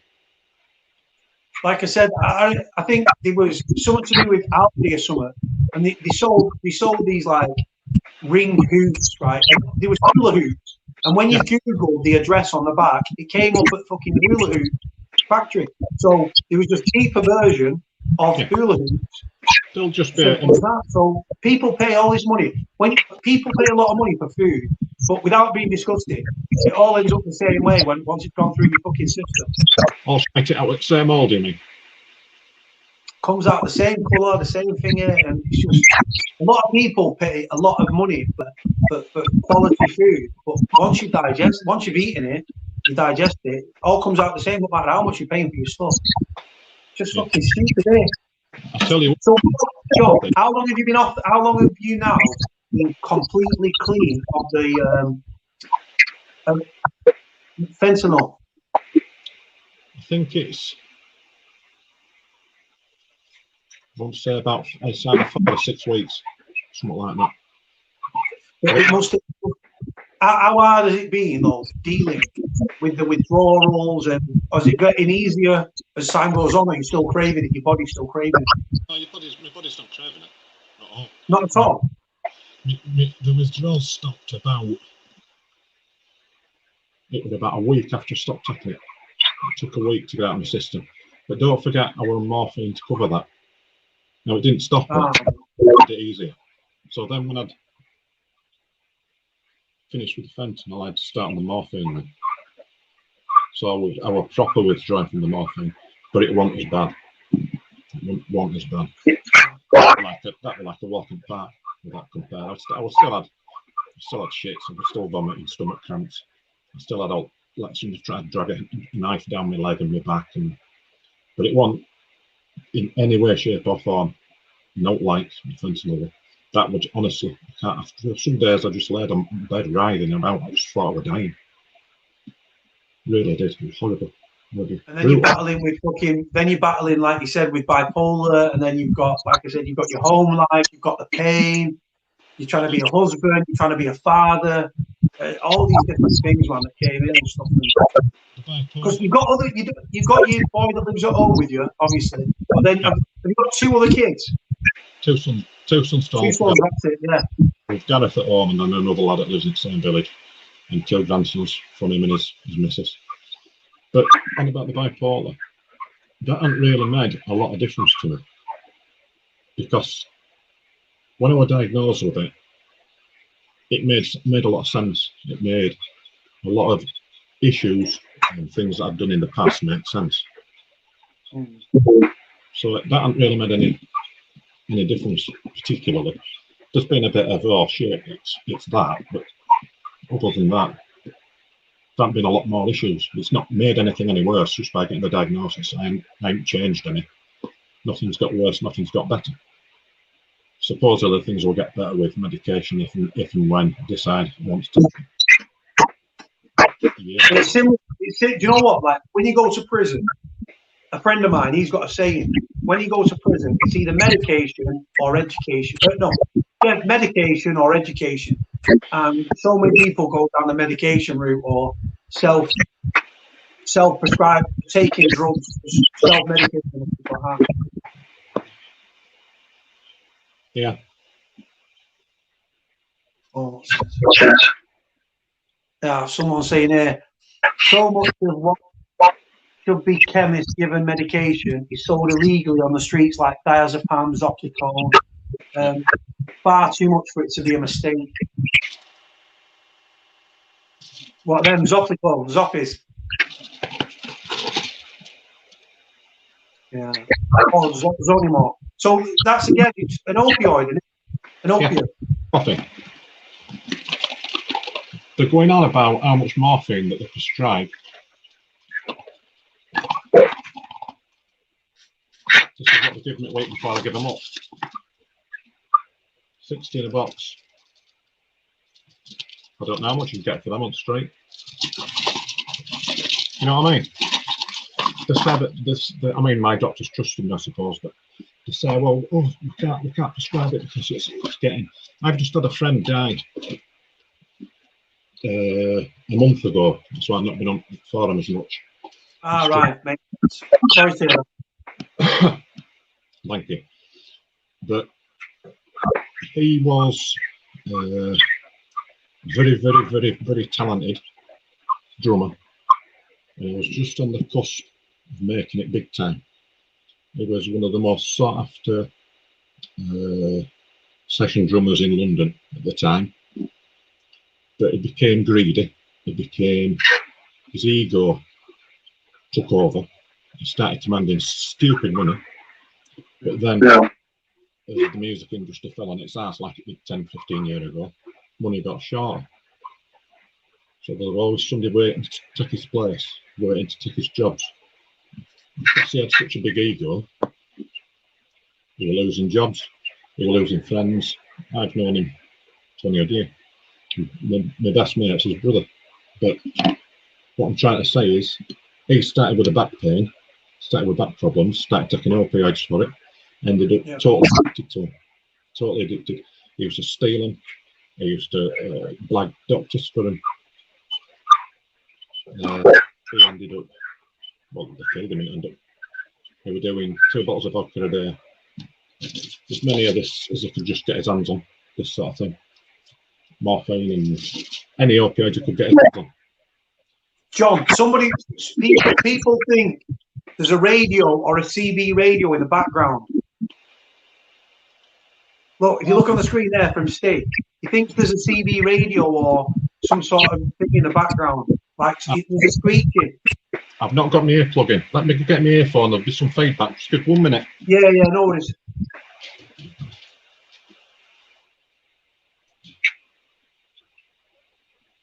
Right, it's all right, guys. Yeah, it's all right. Don't worry. It's sorted. John Norman has his headphones in. He's just going to get them now.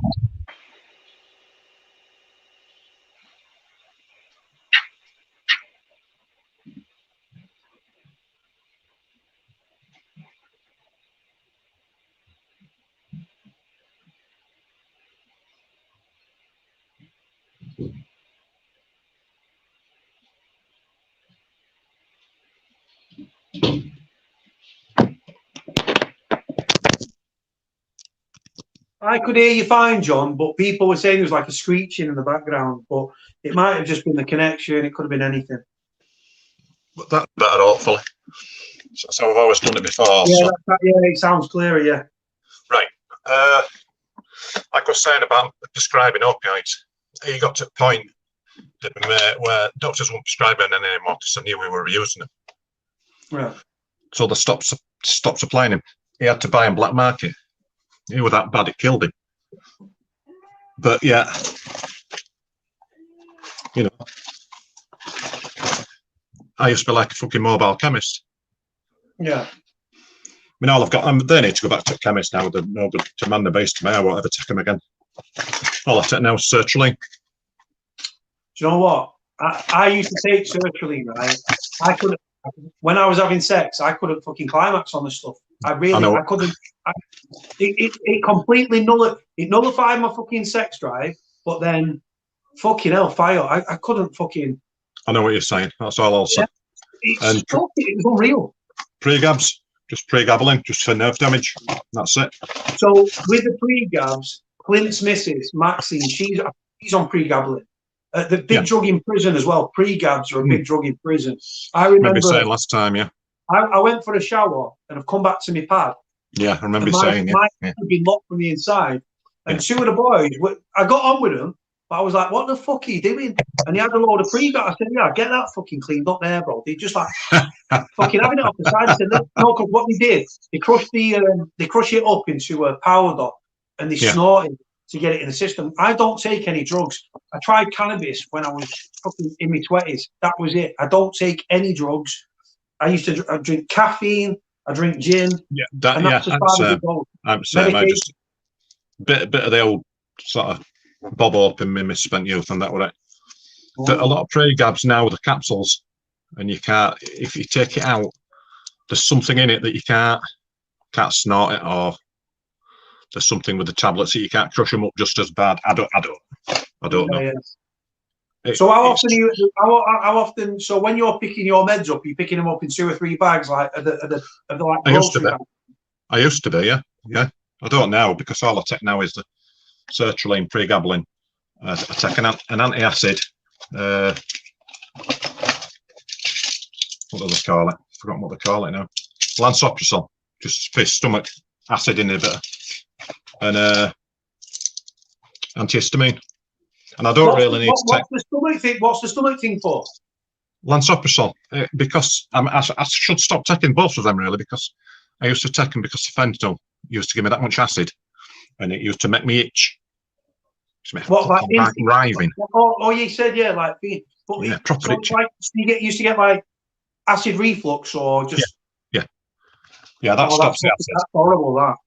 And then the antihistamines would stop the itching, because it just made me itch. All opiates can do. Any opiates can make you itch. Same as heroin addicts, they're scratching and gouging all the time. Do you know what? I was on when I had my surgery. I had my knee surgery, and they gave me tramadol. And do you know what? I made the mistake. Right, I was becoming addicted to them, but like what I did, I was using them for the pain. But then when I needed to sleep, I was taking them. But I popped about 12. Right, I had a fucking bad reaction. Something happened with my body. My fucking throat. Yeah, overdose. My throat seizing up. My throat was overdose. Yeah. I literally rang a taxi, went to the Aussie, and was like, my throat's fucking seizing up. And they literally like they rushed me through triage, and I said my throat was fucking getting narrower. I swear to you, I was shitting myself. And you know what? After that day, I flushed them down the bog. I said, you know what? Fuck that. The horrible tramadol. Yeah. Really fucking horrible. But the thing is, as soon as you end up, like you said, on an entry level opiate, the only way is up. The only way is up. You're going to get deeper and deeper, because your body's an amazing thing, and it builds up a tolerance. So when you build up a tolerance, you've got to take higher, and then when you get to the limit of that drug, you've got to then go on to the higher drug, and then you climb the ladder again, and you are testament to that through what you fucking endured. And like you said, it was you that had the injury from this Polish lorry driver and everything. And like you said, people were just. I remember our story in depth, because you had the crash. I think you said it was about 8:30, 9:30 at night, and people were just driving around or just carried on driving while you're. People didn't give a shit. Yeah. Me and my mate were sat there, and I think you had a bag waiting for the ambulance to come.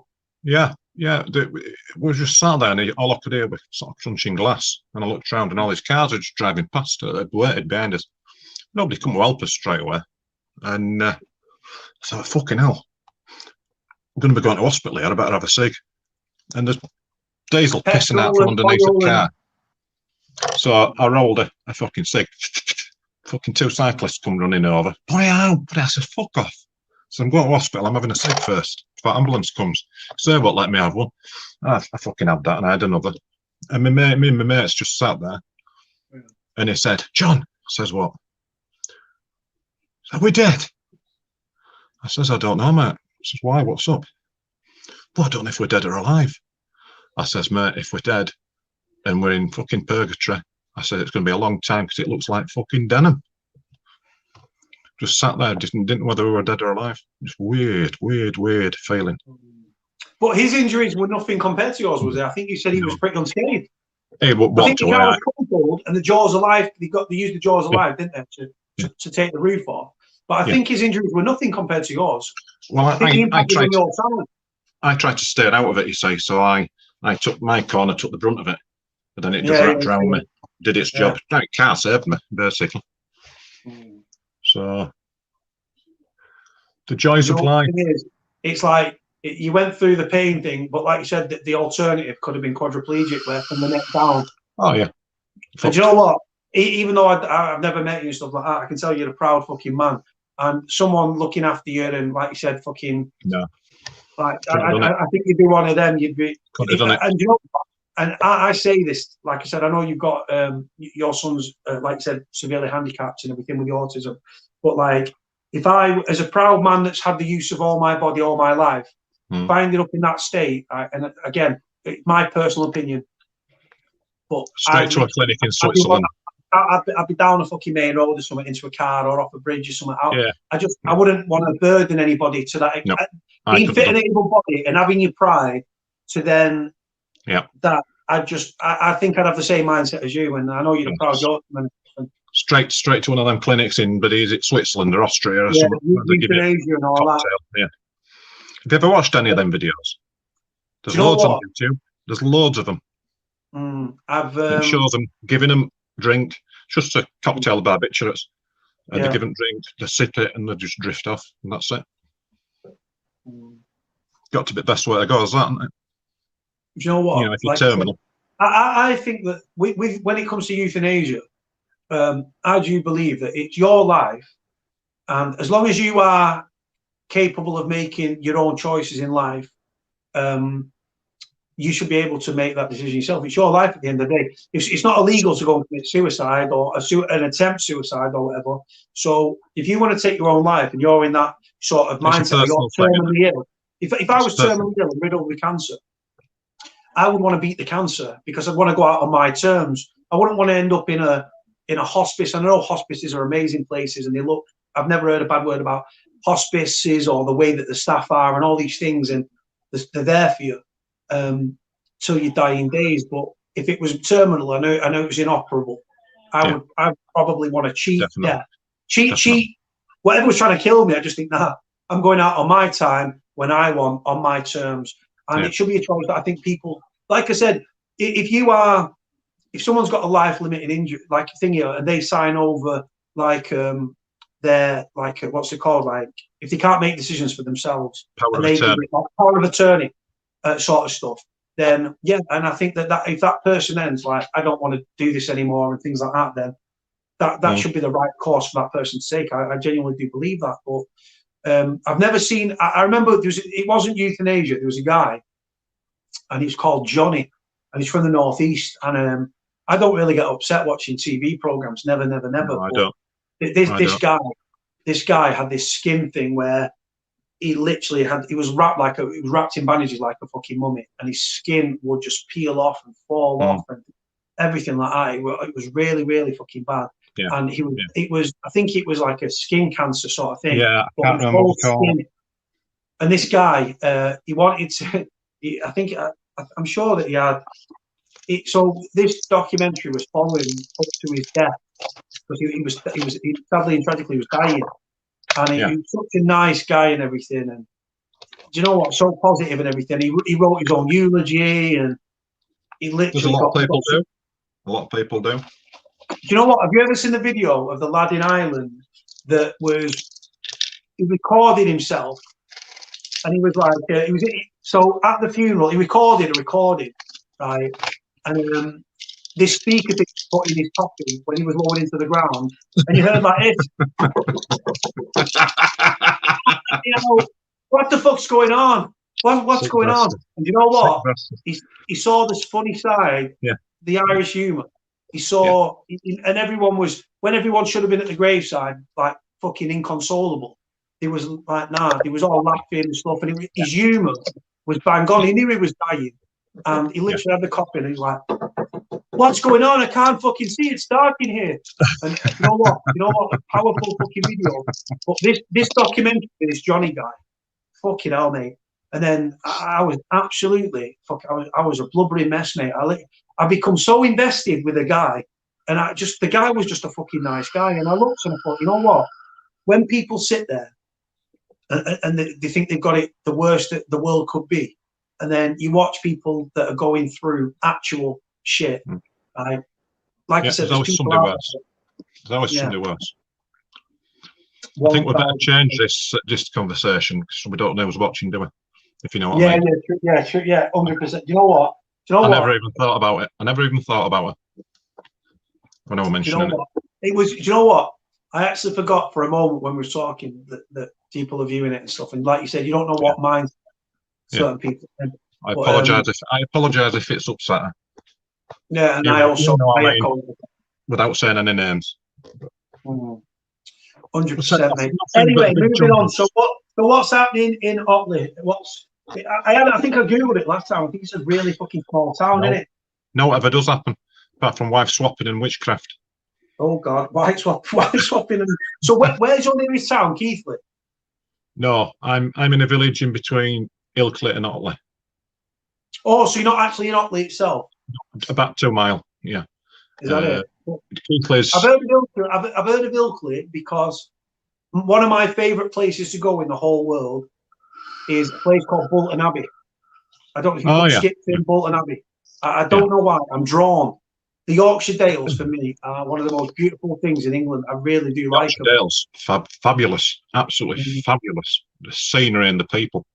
A second. Did you ever watch, years ago, the Hannah Hawkswell documentaries? What was that again? Hannah Hawkswell, daughter of the Dales. I've not watched it. Go on YouTube and watch it. What about this old woman? Well, I'm saying she were old. I think she were only in her 60s, 50s or 60s at the time, but she looked like a wizened old woman.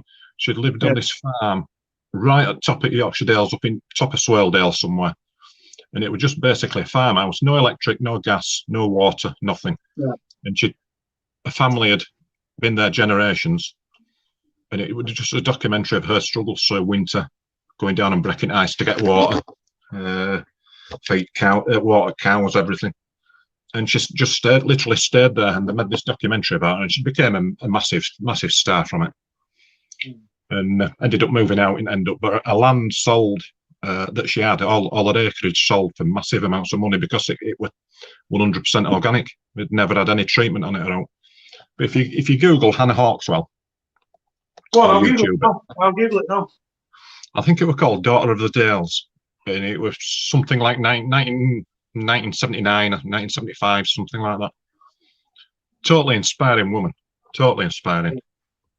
Yeah, Hannah Hawkswell, she's Daughter of the Dales. Well worth watching. If you've got a spare hour, watch that. She wrote a book as well. She actually wrote a book. Yeah.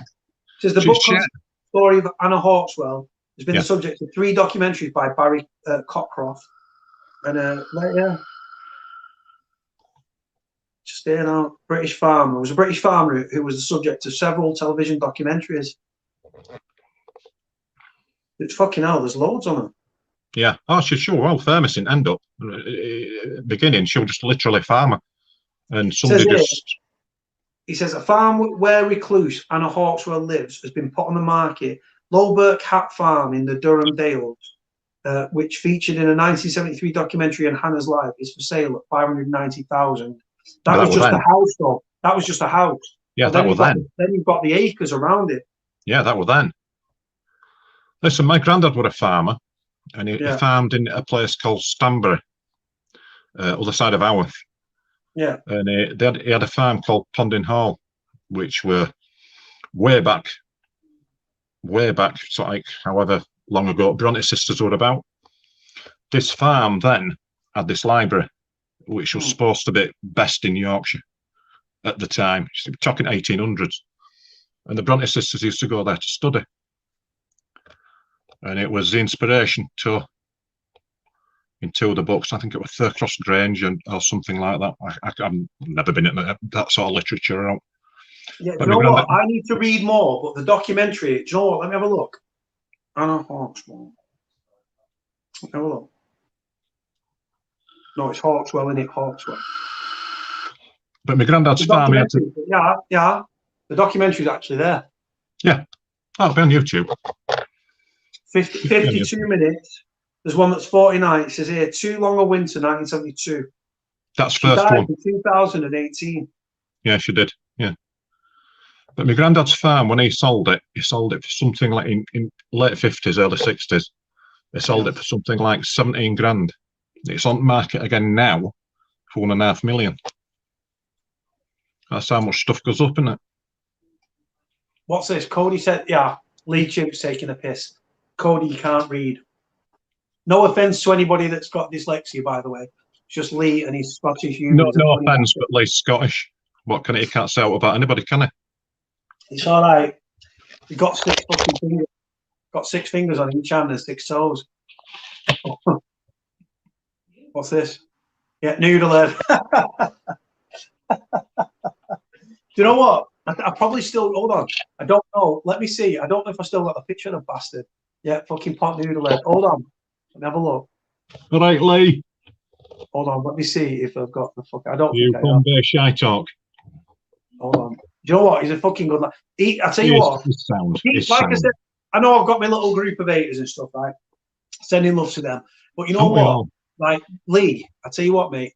Of all the people that have ever been on the live, right? And again, yeah, came on leaps and bounds, didn't it? Came on leaps and bounds. Hold on. Cody's got a nipple. Cody's got a nipple. 4 nipples and chicken legs. I have got. Do you know what? Do you know what? There's actually, hold on, where is it? I think it's on the other side, right? There's a mole there. Do you know what? I'm actually going to write. So I've got my 2 nipples here, obviously, right? But I've actually got 2. I've got 1 mole there and 1 there, and they are actually like nipples. So I'll give you that. I went to school with a lad that had an extra nipple, and he just got the piss taken out of him constantly, mercilessly, constantly, all the time. Yeah. But do you know what? Fucking of all 3 the nipples. people that have ever been on this live, Lee has the group chat thing. Lee, when he first came on, and I've told him this on live, I thought it was a serial killer in the fucking making. I just see people. I just see bare skin. I just think I fucking put my fag out on you, you wee prick. Right? And then he came into the group chat. He came into the group chat, and my God, the guy found. You know what? Like he said, he was. I said it to PD. He said he's fucking mad, man. He said he's fucking mad. And do you know what? Since, has he? Yeah, do you know what? He completely, he come into his own element, and it's such a nice. He's a nice lad. He really is a fucking nice lad. He's a bit of a wanker, but he's a good lad. I always speak as I find. He's Scottish, but it's not his fault, is it? Yeah, yeah. And he lives in the. I remember when he told me that the village that he lived in, and the village, I think it's like 8,000 people live in the village. It's probably got less people than your village. It's somewhere up in Inverness, somewhere like that, right? Aberdeenshire, I think. Aberdeenshire, that was it. Yeah. Yeah. He lives in a little place there. Furthest I've been up in Scotland is bigger, in Lanarkshire. Yeah, man. But, my best friend, dad had a farm in Denham again, and they sold up and moved and bought one up in Scotland. So I go up there periodically to sort of like taking the country air. Lovely place, but different kettle of fish for Leeds, a lot further up than that, isn't it? Yeah, I think from Leeds, Lee was talking about going down to see Sean. He lives in Horsworth. Wakefield way, ain't he? Wakefield. Sean. Yeah, he lives in Pontefract, near Pontefract. So Lee was like, it kind of take me long to get there, and I googled it. 7 hours. It was about 6 hours from where he lives down to Sean's in Pontefract. How far's Ponty from you? Ponty can't be a million miles away. Ponty from me, I used to go down to Ponty. You're south of Ponty though, aren't you? No, north. No, are you north of Ponty? We're up near Leeds.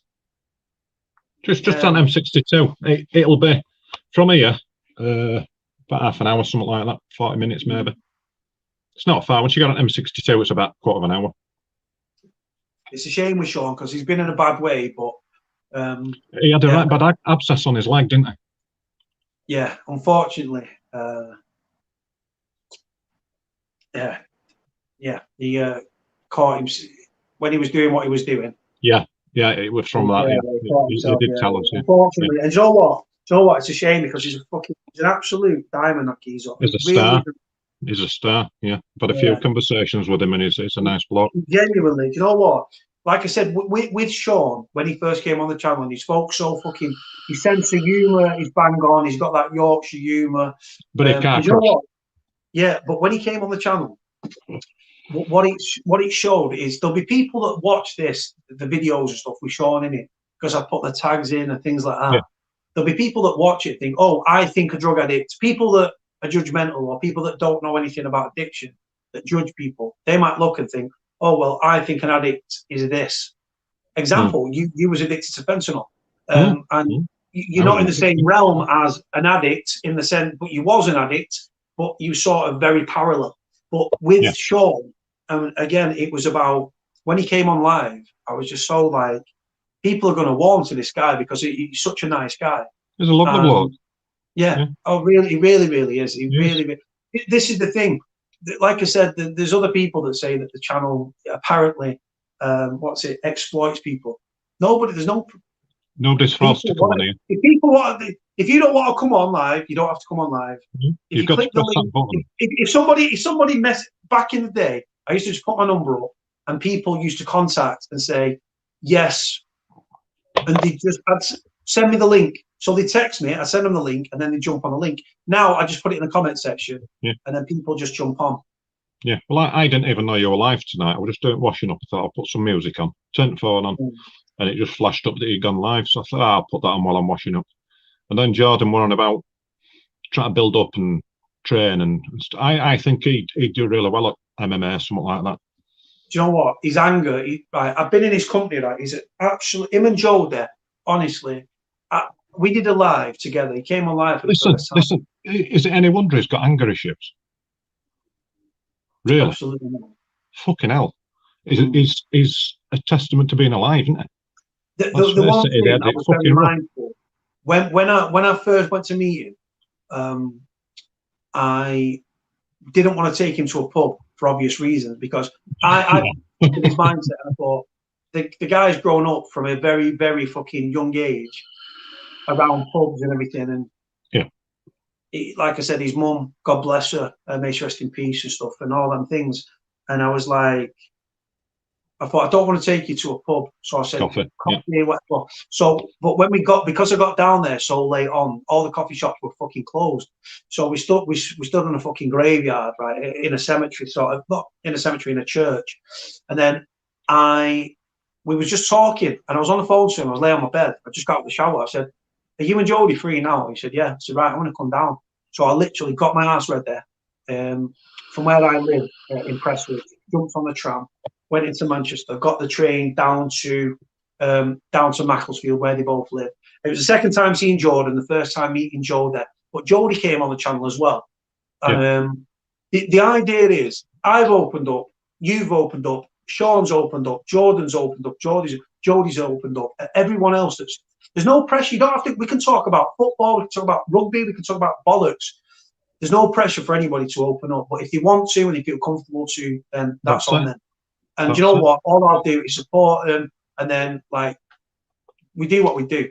But like, there's just by opening up, other people open up. Other people open up, and rather than hiding and being ashamed, or not ashamed, probably the wrong word, but rather than because they're worried, or stigmas, or being judged, or mental health, or addictions, or whatever it is, because we're all going through some shit, right? That's right. And it's like, if you just speak about it, it educates other people, it opens other people's eyes, it breaks down misconceptions, it breaks down barriers, it breaks down stigmas. And if everybody does that in the world and comes to terms and says, this is me, and you know what, you've done it, I've done it, it's crazy. I don't give two shits what anybody thinks about me. They can either like me or not bother with me. I've always been saying. You're not going to lose any sleep over it, are you? I'm a fuck. Do you remember a few years ago, there used to be a platform called JTV, Justin.tv, and you could do all this sort of thing on it. It was about 8 or 9 years ago, and it was a fella that started it off just by live casting. He had a camera on his baseball cap, and he used to live cast everything about his life. But then he started making channels available, and you just used, like YouTube, you just used to open your own channel and you could do what you wanted. You could even play music on it and it didn't get copyright striked or out. Yeah. And I used to go on that, and we used to run quizzes and all sorts. people in Australia, Germany, all over Europe, all over the world. And I've had a lot of good friends. And you just get trolls by the bloody boatload on it when trolling wasn't fashionable. Yeah. I didn't give a shit. Somebody told me the other day, apparently YouTube and things like that, they make money from trolls or something. Of course they do. Bots and stuff. But you know what? Do you know what makes me laugh? Like I said, everyone has trolls. Like I said, at the end of the day, I don't, like I said, in all the years that I've been trolled, I've literally, I think it's affected me about 3 times. Broad shoulders. Like I said, I now look at it and think it says more about these people are just, there's no threat to me. They're just fucking idiots. Pardon? Yeah. Do you know what? I literally look. I literally sit there, and do you know what? They'll be tuning in. They'll be watching this, and it makes me laugh because I just look and think, you're growing my channel, so they subscribe. As long as they're subscribing, my numbers are going up. That's what I want. The more you fight them, the worse they get. You don't feed them. You're just giving them airtime. Just sad individuals. They do what they do, and if they weren't doing it to you, they'd do it to somebody else. Wouldn't they? So at least you're saving somebody else from it. So somebody showed me a video on YouTube of a channel that hasn't got any trolls, that hasn't got any haters. They don't exist. Everyone has trolls. Right, I've been ordered not to drink any more gin, so I went, oh shit. I want to swap it. Have you had any results back yet? Yeah, so no, not right. So the ultrasounds, again, I told people on the live anyway, so the ultrasound, so it all started off, as I started to lose weight, right, I went to the doctors about 10 months ago with a persistent cough, but very persistent. Like, I was coughing to the point that I was bringing up fucking stomach violence and fucking shit. Like, it was it was just a very persistent cough. I went to the doctors, and the doctor just binned me off. He literally listened to me chest, listened to me back, and he went, "Oh, it's okay, you'll be fine, no problem." But the cough was very, very persistent. And then what it was during lockdown, I was reaching over, and as I reached over, like to put my sock on or something, it was like a lump, and literally like the size of a tennis ball. Not a tennis ball, sorry, not a tennis ball, a table tennis ball. It was that sort of like fucking thing. And it was I was like, what the fuck is that? So and then I thought, oh, it might be nothing, oh, it's right. And then when I reached to get my phone one night, as I reached I was in bed and I reached and I felt it again, and I thought, what the fuck is that? And then I went back to the doctors, and I said, I came 10 months ago, and I said, you fobbed me off. It wasn't the same doctor. I said, you fobbed me off. I said, I want to get this tested. And I said, I'm not leaving until you put me through for fucking whatever. So I like reached up and could actually she felt it herself. She actually said, oh yeah. She was dead. But I then said to her as we was talking, and then she said, it actually goes below. She said, it feels like it's on, she said, it's like it's on your lung, but it's coming through your rib cage. So my brain just was like, it's so fucking, I shit myself. I'm not going to lie, I shit myself, because I know cancer could only be one thing, but I was like, because I don't smoke, but my mum, and she smokes like a fucking chimney. Like, but you had it passively, didn't you? So I then, by being in her company, especially when we're in the car, passive smoking. So she actually asked me this question, and then I said, look, I'm losing weight because my weight loss is incredible. Like it was too quick, wasn't it? Yeah. Yeah. So when I left prison on the 10th of February 2017, when I first entered the prison, I was about 22 stone 4, 22 stone 6. I said to her, she went, so she weighed me. This was when I was entering the prison. And she said, what do you reckon you weigh? I said, about 18 stone. She went, try 22 stone 4. When I was in prison, I didn't healthy eat. I was eating chips and fucking loads of bread, padding my stomach out, eating loads of noodles, typical prison fucking diet, and wasn't hitting the gym. So when I left the prison, I was probably well in excess of 23 stone. Easy. 23 stone, 6 foot. You don't realise it's easily done. And you know what? I didn't even see the weight gain. I didn't see it. But I had low confidence. I didn't. When I had accident in that first 18 months, I put about 6 stone on. I didn't notice it till it was too late. But that fell off easy afterwards.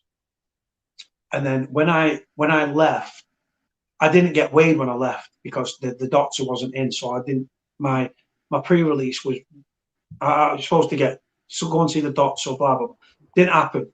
So I left the jail and then I continued eating shit for about another 2-3 years. I'm fucking eating shit. It's only in about August, September time that I've dieted. And all it was I'd already swapped fizzy pop for water, my fucking trusty sugar-free. Pop's worse than you can drink. Volvic. And it's only been in the past 6 months that I've dieted. Probably, hold on. So hold on. So August, September, October, November. So 4 months I've been dieting, right? I've gone from about, I can't have lost the weight. I've not gone from 23 stone to 18.5 stone in 4 months. It's just not happened, but it's drastic, the weight loss. And I've not been overly active. I've not been in the gym. So no, it's too quick.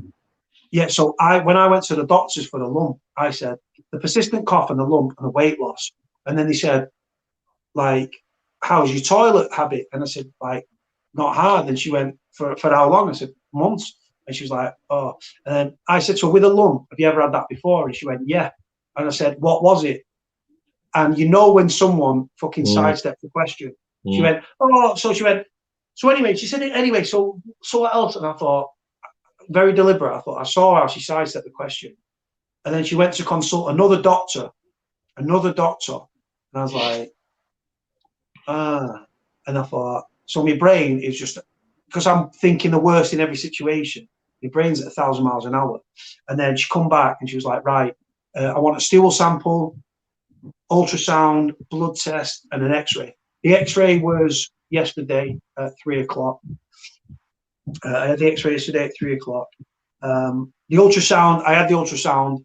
The ultrasound, thank God, is a fatty deposit, which is in my chest. She said, I'm not saying you're eating too many heavy, like fatty foods or whatever. She said, but it's like a deposit of fat in your body. I said, yeah, but it's in my rib cage. She went, it is what it is. She said, just because that's been ruled out, she said the persistent cough, the weight loss, and the stool and the toilet habit. She said, I want to get it checked out. So I had the blood test. So when I went for the bloods, which just was there, I said to the blood lady, I said, I think, I'm getting checked for cancer. She went, there's no blood test for cancer. So she told me straight, she said, kidney, liver, blood sugar, all these different, she told me about fucking 10 things. She said that your blood, but she took about 6 vials from me. That's just for different departments, because they only need a drop to test it. That'll have been 6 different departments, yeah. Well, the vials were like that, and she was filling them up. I said, "You're going to leave some to fill my face," and she worked for talking, just bam, straight off. She went, right, you can go. I said, I'll go find the results. She went, just leave it. She said, they'll contact you, or you contact them. And then yesterday was the last one with the X-ray. So I'm hoping everything's all right, but I've been shitting. Well, that's good news. Good news with the ultrasound, isn't it? What's that? It's a good news with the ultrasound. The lump thing. I literally went to put my sock on, and I was just, because I'd lost weight and I've gone like that, and I was like, what the fuck? Yeah. I shook my eye. I genuinely, and like I said, the lump. People say, no, it could be a million things. In my head, it was just a big C, and I was just, because it's the obvious one, isn't it? I shit myself because I thought there's no history in my family, but I thought, you know what? I thought that'll be my luck. That I've had this shit life and now I've got fucking cancer, so I was panicking. Yeah. But then when she said the lump was just like a fatty deposit, I was like, she rang me, and the doctor rang me, and I've got blocked numbers for private numbers, so it went to voicemail. So she left me the voicemail, so I've rang her. It's like 6:05. The doctor's closes at like 6:30. She went, I'm in till 6:30. I literally rang the doctors like a fucking lunatic because she didn't tell me. She said, I've got your results. But it's like she didn't want to tell me on the phone. So my brain's then thinking, it's the worst news. She could have told you. Being good news, she could have told you. She could have left it on a message, being good news like that. Yeah, so I was then like, so I rang her. I was like, hiya, Hayley, what's up? She said, it's just so that you know, it's a fatty lump. It's a fatty deposit. Doesn't mean you've been eating too much fatty food. I said, I was. I said, but I'm not now. She went, right. She said, but just because this has been ruled out, still have your blood test, stool sample, and the X-ray. So, like I said, I'd done the stool sample. That was fucking embarrassing, sifting through shit.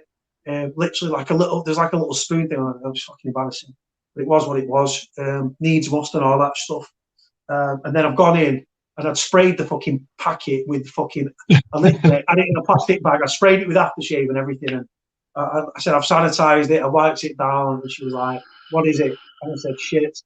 And she was like, sort of like up with a bag. And I was like, but I'd sprayed it with aftershave and stuff. So that's that. Hematology, I think it's called, the department goes.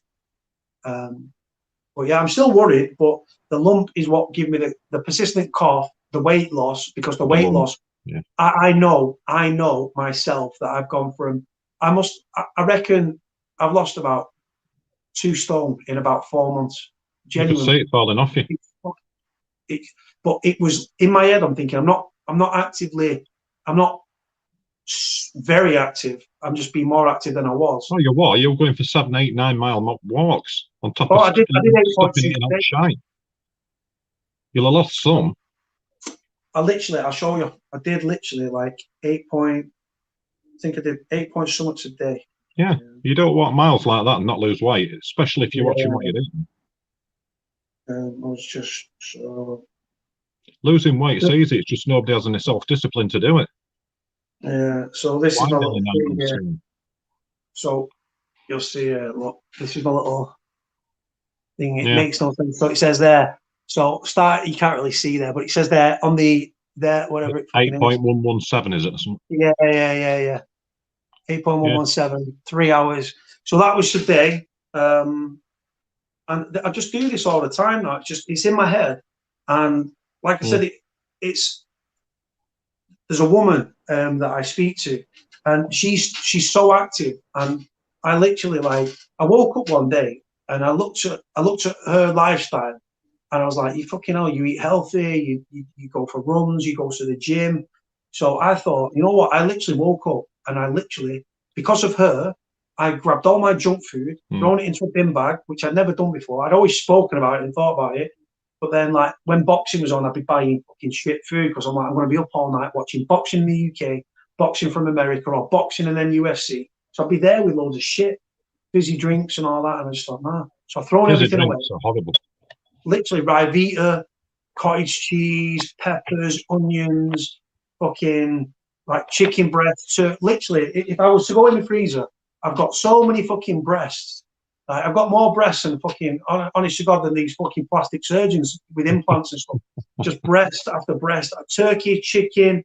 Yeah. And you know what? All it used to be was frozen food, junk food, but it's literally full of turkey breast, chicken breast. And all I do, I've cut down on my salt intake as well because I fucking love salt. But sodium's bad for your heart.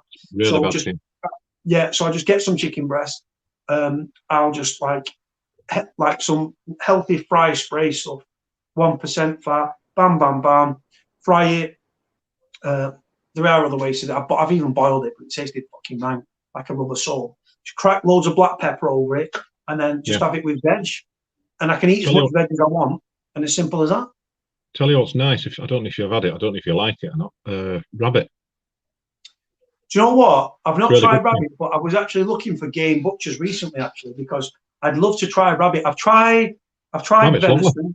I've tried venison, which is obviously baby deer, but I've never tried game. I've never tried pheasant. I've never tried. I don't like game. It's too rich for me personally. I have quite a bland taste, but rabbit's lovely. It's just like chicken, but a bit richer. And it's a lot healthier. It's supposed to be really low fat. Rabbit, I'd try it. I said to my mum, I said I'd try rabbit. I'd make like a rabbit stew or. Yeah, you wouldn't know. I've even seen pigeon. Yeah, that's supposed to be. I've never had it. But if somebody made you a rabbit stew and told you it was chicken and you didn't know, you wouldn't know. Just a bit richer, but it is nice. When it comes to food, my favourite place to eat is a place near. Who's this fucking idiot? Hold on. Some fucking idiot here, fucking knob, saying about racism on the channel. There's no racism on my channel. Anyway, yeah. So there's one of my favourite places to eat in the world. Well, in the UK, there's a place near the Bolton Abbey in, like I said, near Skipton, and it's called the Bull at Broughton, and it's my. Oh yeah, Bull at Broughton. Yeah.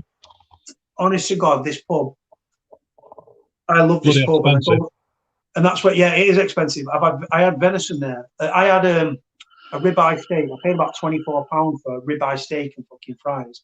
It melted in my mouth. But the girl I was with, this was when I was seeing the girl from Denham. I say Denholm, you say Denham. Denham. Yeah, Denham. Yeah. So we went out for the date night. I was going to drag her to the football, and then I was like, my mum said to me, this was like a few years ago, she went, she's not going to go and want to watch Oldham Athletic on a Tuesday night playing at Lincoln. So I was like, oh. So I sort of had a brain fart moment. I was like, right. So I said to her, we're not going there, so we're going to go for food. So we went to the Bull at Broughton, and I'd eaten there loads of times with my mum and eating there with like partners and exes and all that shit. So we went there, and I tried venison for the first time there. She said to me, try this venison haunch, or whatever it's called. Haunch, yeah. Oh, yeah. And do you know what? I don't like it. When it comes to food, I am so fucking, I will try anything. I don't give a shit. I want to try lobster. All sorts, yeah. So, yeah, I'm going to ask you a question, John. Obviously, you've never been in prison, but if you was in America and they was going to give you an electric chair, what would be your final meal? Starter, main, and dessert. Starter. I once had this in another pub up that neck of woods in Glusburn. Stilton pepper pot, and it was like a Stilton soup, but it had whole mushrooms in it. Oh, I can't do mushrooms. Beautiful. Yeah. That'd be my starter. Yeah. My main would have to be something like a proper T-bone. Americans know how to do. Yeah, Americans know how to do steaks. I've been to America a few times. Steak and ribs in America. You ask when they ask in America if you want ribs or not, it's in a little epoxy little rack like that with 6 or 7 on it. Right, probably like big looking thing is. It's like all side of bloody ribs. So it'd probably have to be T-bone, medium rare. Peppercorn sauce, Diane sauce. No, don't spoil it. Just a few onion rings, a few chips. Controversial. Yes, rare, oozing.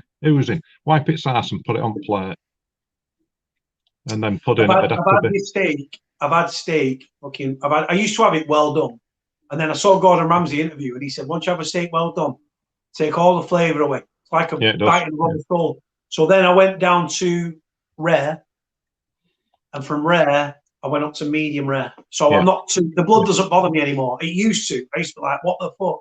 I've never had it blue. No, I don't like it blue.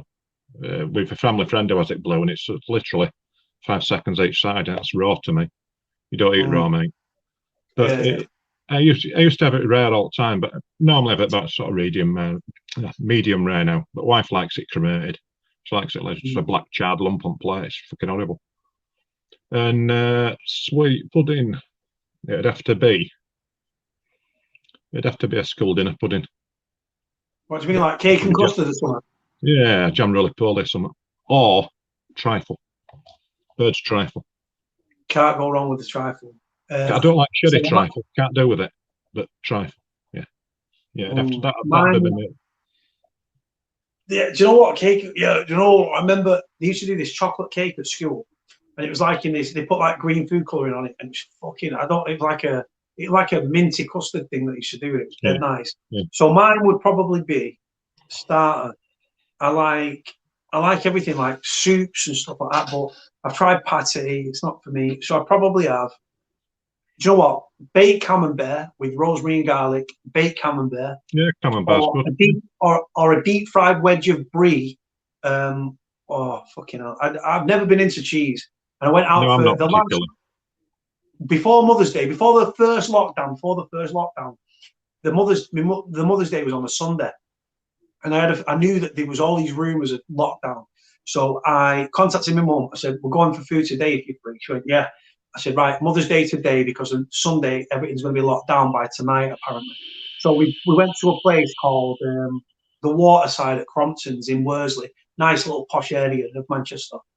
So we went there, and I was looking at the menu, and I was like, I'm gonna have baked camembert with two like with some like warm crusty cob sort of thing. Do you know what? Yeah, that's nice. Yeah. Oh, you know what? Honestly, it was phenomenal. It was really fun. First time I had it, right. really nice.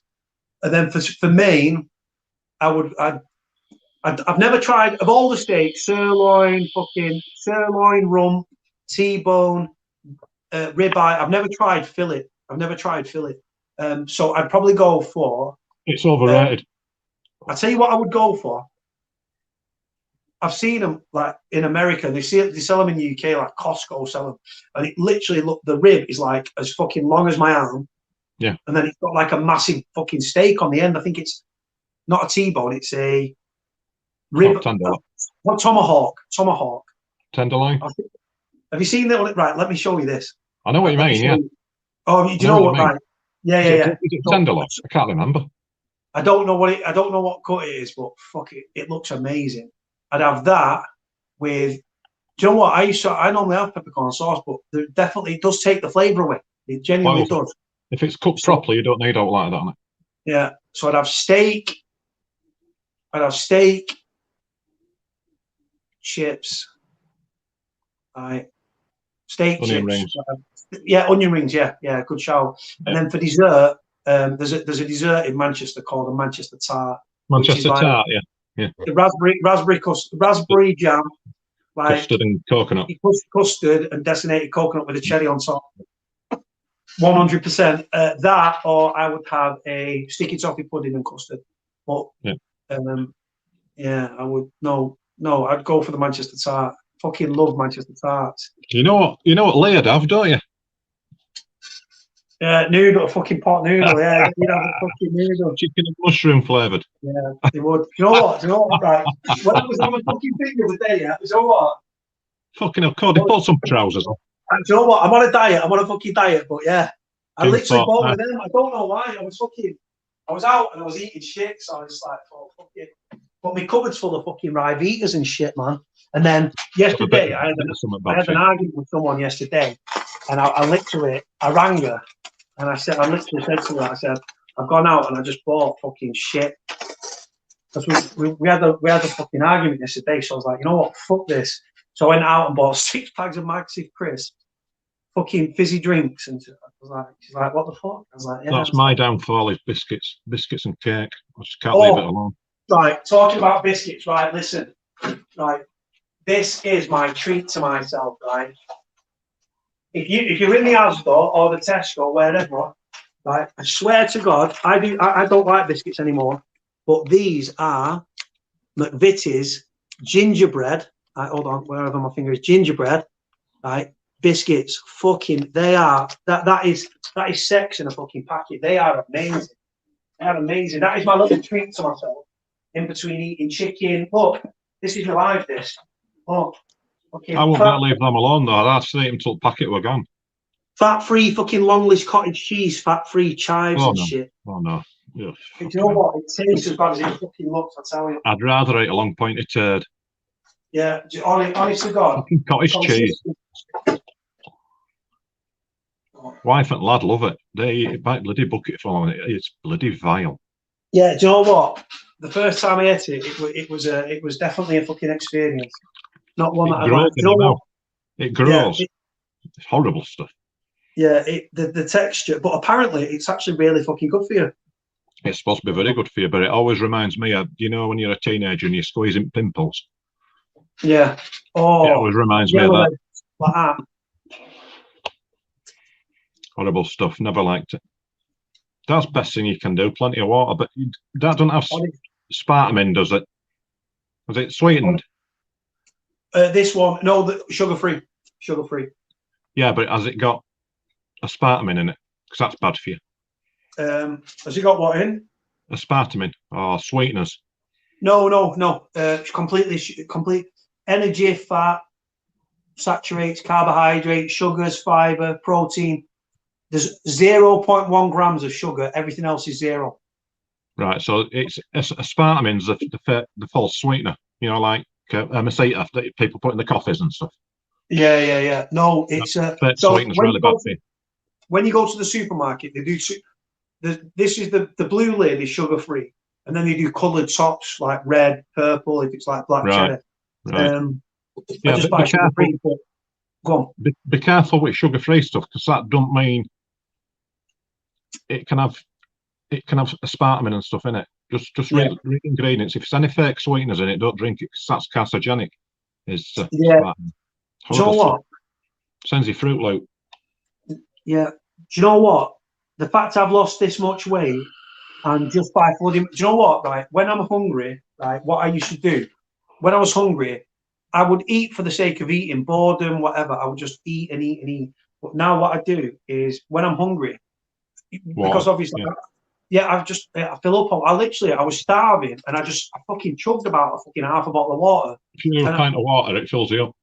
Yeah, and do you know what? When I'm doing that, I'm pissing all the intoxicants out of my body, completely just flushing my body. And do you know what? I feel better. My skin complexion's better. I feel. If it's clear when it comes back out, if it's clear, you're drinking enough. If it's not, you're not drinking enough. Yeah. Dehydrated. Like I used to wake up, like, you know, when you have that first piss in the morning and it's like fucking rusty, orange, fucking. It's literally like pissing more or less a fucking translucent. It's literally like pouring that down the fucking body as I'm pissing. It will be if you're drinking enough. And you know what though? Honest to God, right? I'll show you. All right. Hold on a minute. All right, check this out. This is my fucking obsession with water. Right, this is my whole obsession with water. Hold on, if I can knock my thing. This is my whole life. Literally, still water. Right, literally, fucking water. But look, it's just fucking hell. Yeah. Oh, they're all big bottles. Oh, yeah. What? They're all big bottles. Yeah. Like 1.5 litre bottles. Then. You're not going to run out, are you? No. That's what I mean. It saves snorting all that surfing background, doesn't it? Do you know what? People are obsessed with my fucking surf addiction. Yeah. Honest to God. Hold on one second. What's all that surfing background? I always put his sponsored by him. Sponsored by Procter & Gamble. So literally, normally that's all that people see. So then yeah, there's one there, but I've got a big one. That's a big one. That's like 3/4 full. And then what it is, this is prison. This is prison. So the fabric conditioners, there's 1, 2, 3, 4, 5, 6, all full fabric conditioners there. I've got 2 fucking fairy liquids there. I've got my fucking surf. I've got 1 million bottles of water. So what's story behind it, lining it up and displaying it? What is it? Just prison. Yeah, that's prison. What I'm saying. It stems from that, but why? Why line it up? Is it a bragging thing, or is it just a space thing? No. It's just like when I was in prison, it's just I've always been clean and organised. But everybody does it. A lot of people do it who've been inside, don't they? Yeah, it's sort of, there's a lot of dirty bastards in jail. There's a lot of kids that just live in their own filth and don't give a fuck. Don't shower, don't look after themselves, don't look after the pads. And because it's like my home, when you walk into my cell, it's like my domain. So I used to, because I was a cleaner as well, I used to just have everything sorted and arranged and organised and everything. I mean, it doesn't just extend to there. In my bedroom, like you've got. You showed it the other way. Yeah, you showed it. I've literally got antiperspirant deodorants there.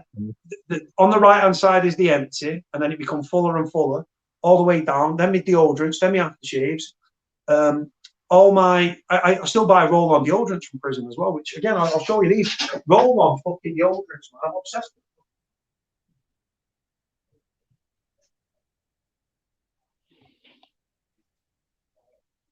Well, I just buy loads. It's just a prison habit. I don't know. The smell just reminds me of prison. Because obviously, perspirants and deodorants are obviously flammable in prison, right? But like, yeah, so I've literally got loads. I've got like 5 of them. Just there, 5. And they're completely full. And they're £1, and I just buy them. And I don't know why, but even the smell, down to the smell, like, just that. Yeah, that's why I use roll-on. Literally, that smell reminds me of Forest Bank Prison. which is weird because you don't want to be reminded of prison. But it's just, not everybody does it. Not everybody sort of has that OCD sort of thing. But there was a lot of dirtbags in jail. Pardon? I've seen it with other people. I've seen other people do it. I always wondered one. And do you know what the weird thing is? Like I said, even down to my bottles of water, which you can't even see, they're all lined up. I just four wide, and then just come up as much as they do. Even down to the still water. Even there, this pine stuff that I buy, 2 of them are there, and they're right in front of me. They're literally one in front of the other. The empty ones the empty one is at the front. The other one's behind it. Even my games for my console are all linked up. I do it with my shower gels. I've got stupid. If I was to show you how many shower gels I own, you'd be like, "What the fuck?" You're not going to run out here.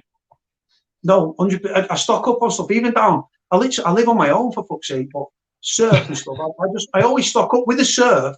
There used to be 2 for 20 quid. They now do 3 for 25. So I walk into Farm Foods and I just fucking 3 under my arms. I try to give my mum one. Sometimes she takes it, sometimes she don't. And I just stick them under my arms. I used to have handles on, which was easier, but now I'm doing without the handles. So you've got to imagine coming home with 2 big fucking bags for life and then 2 washing powders. And my mum says, you can't carry all them at once. I said, I'll stick my washing powders under my arms.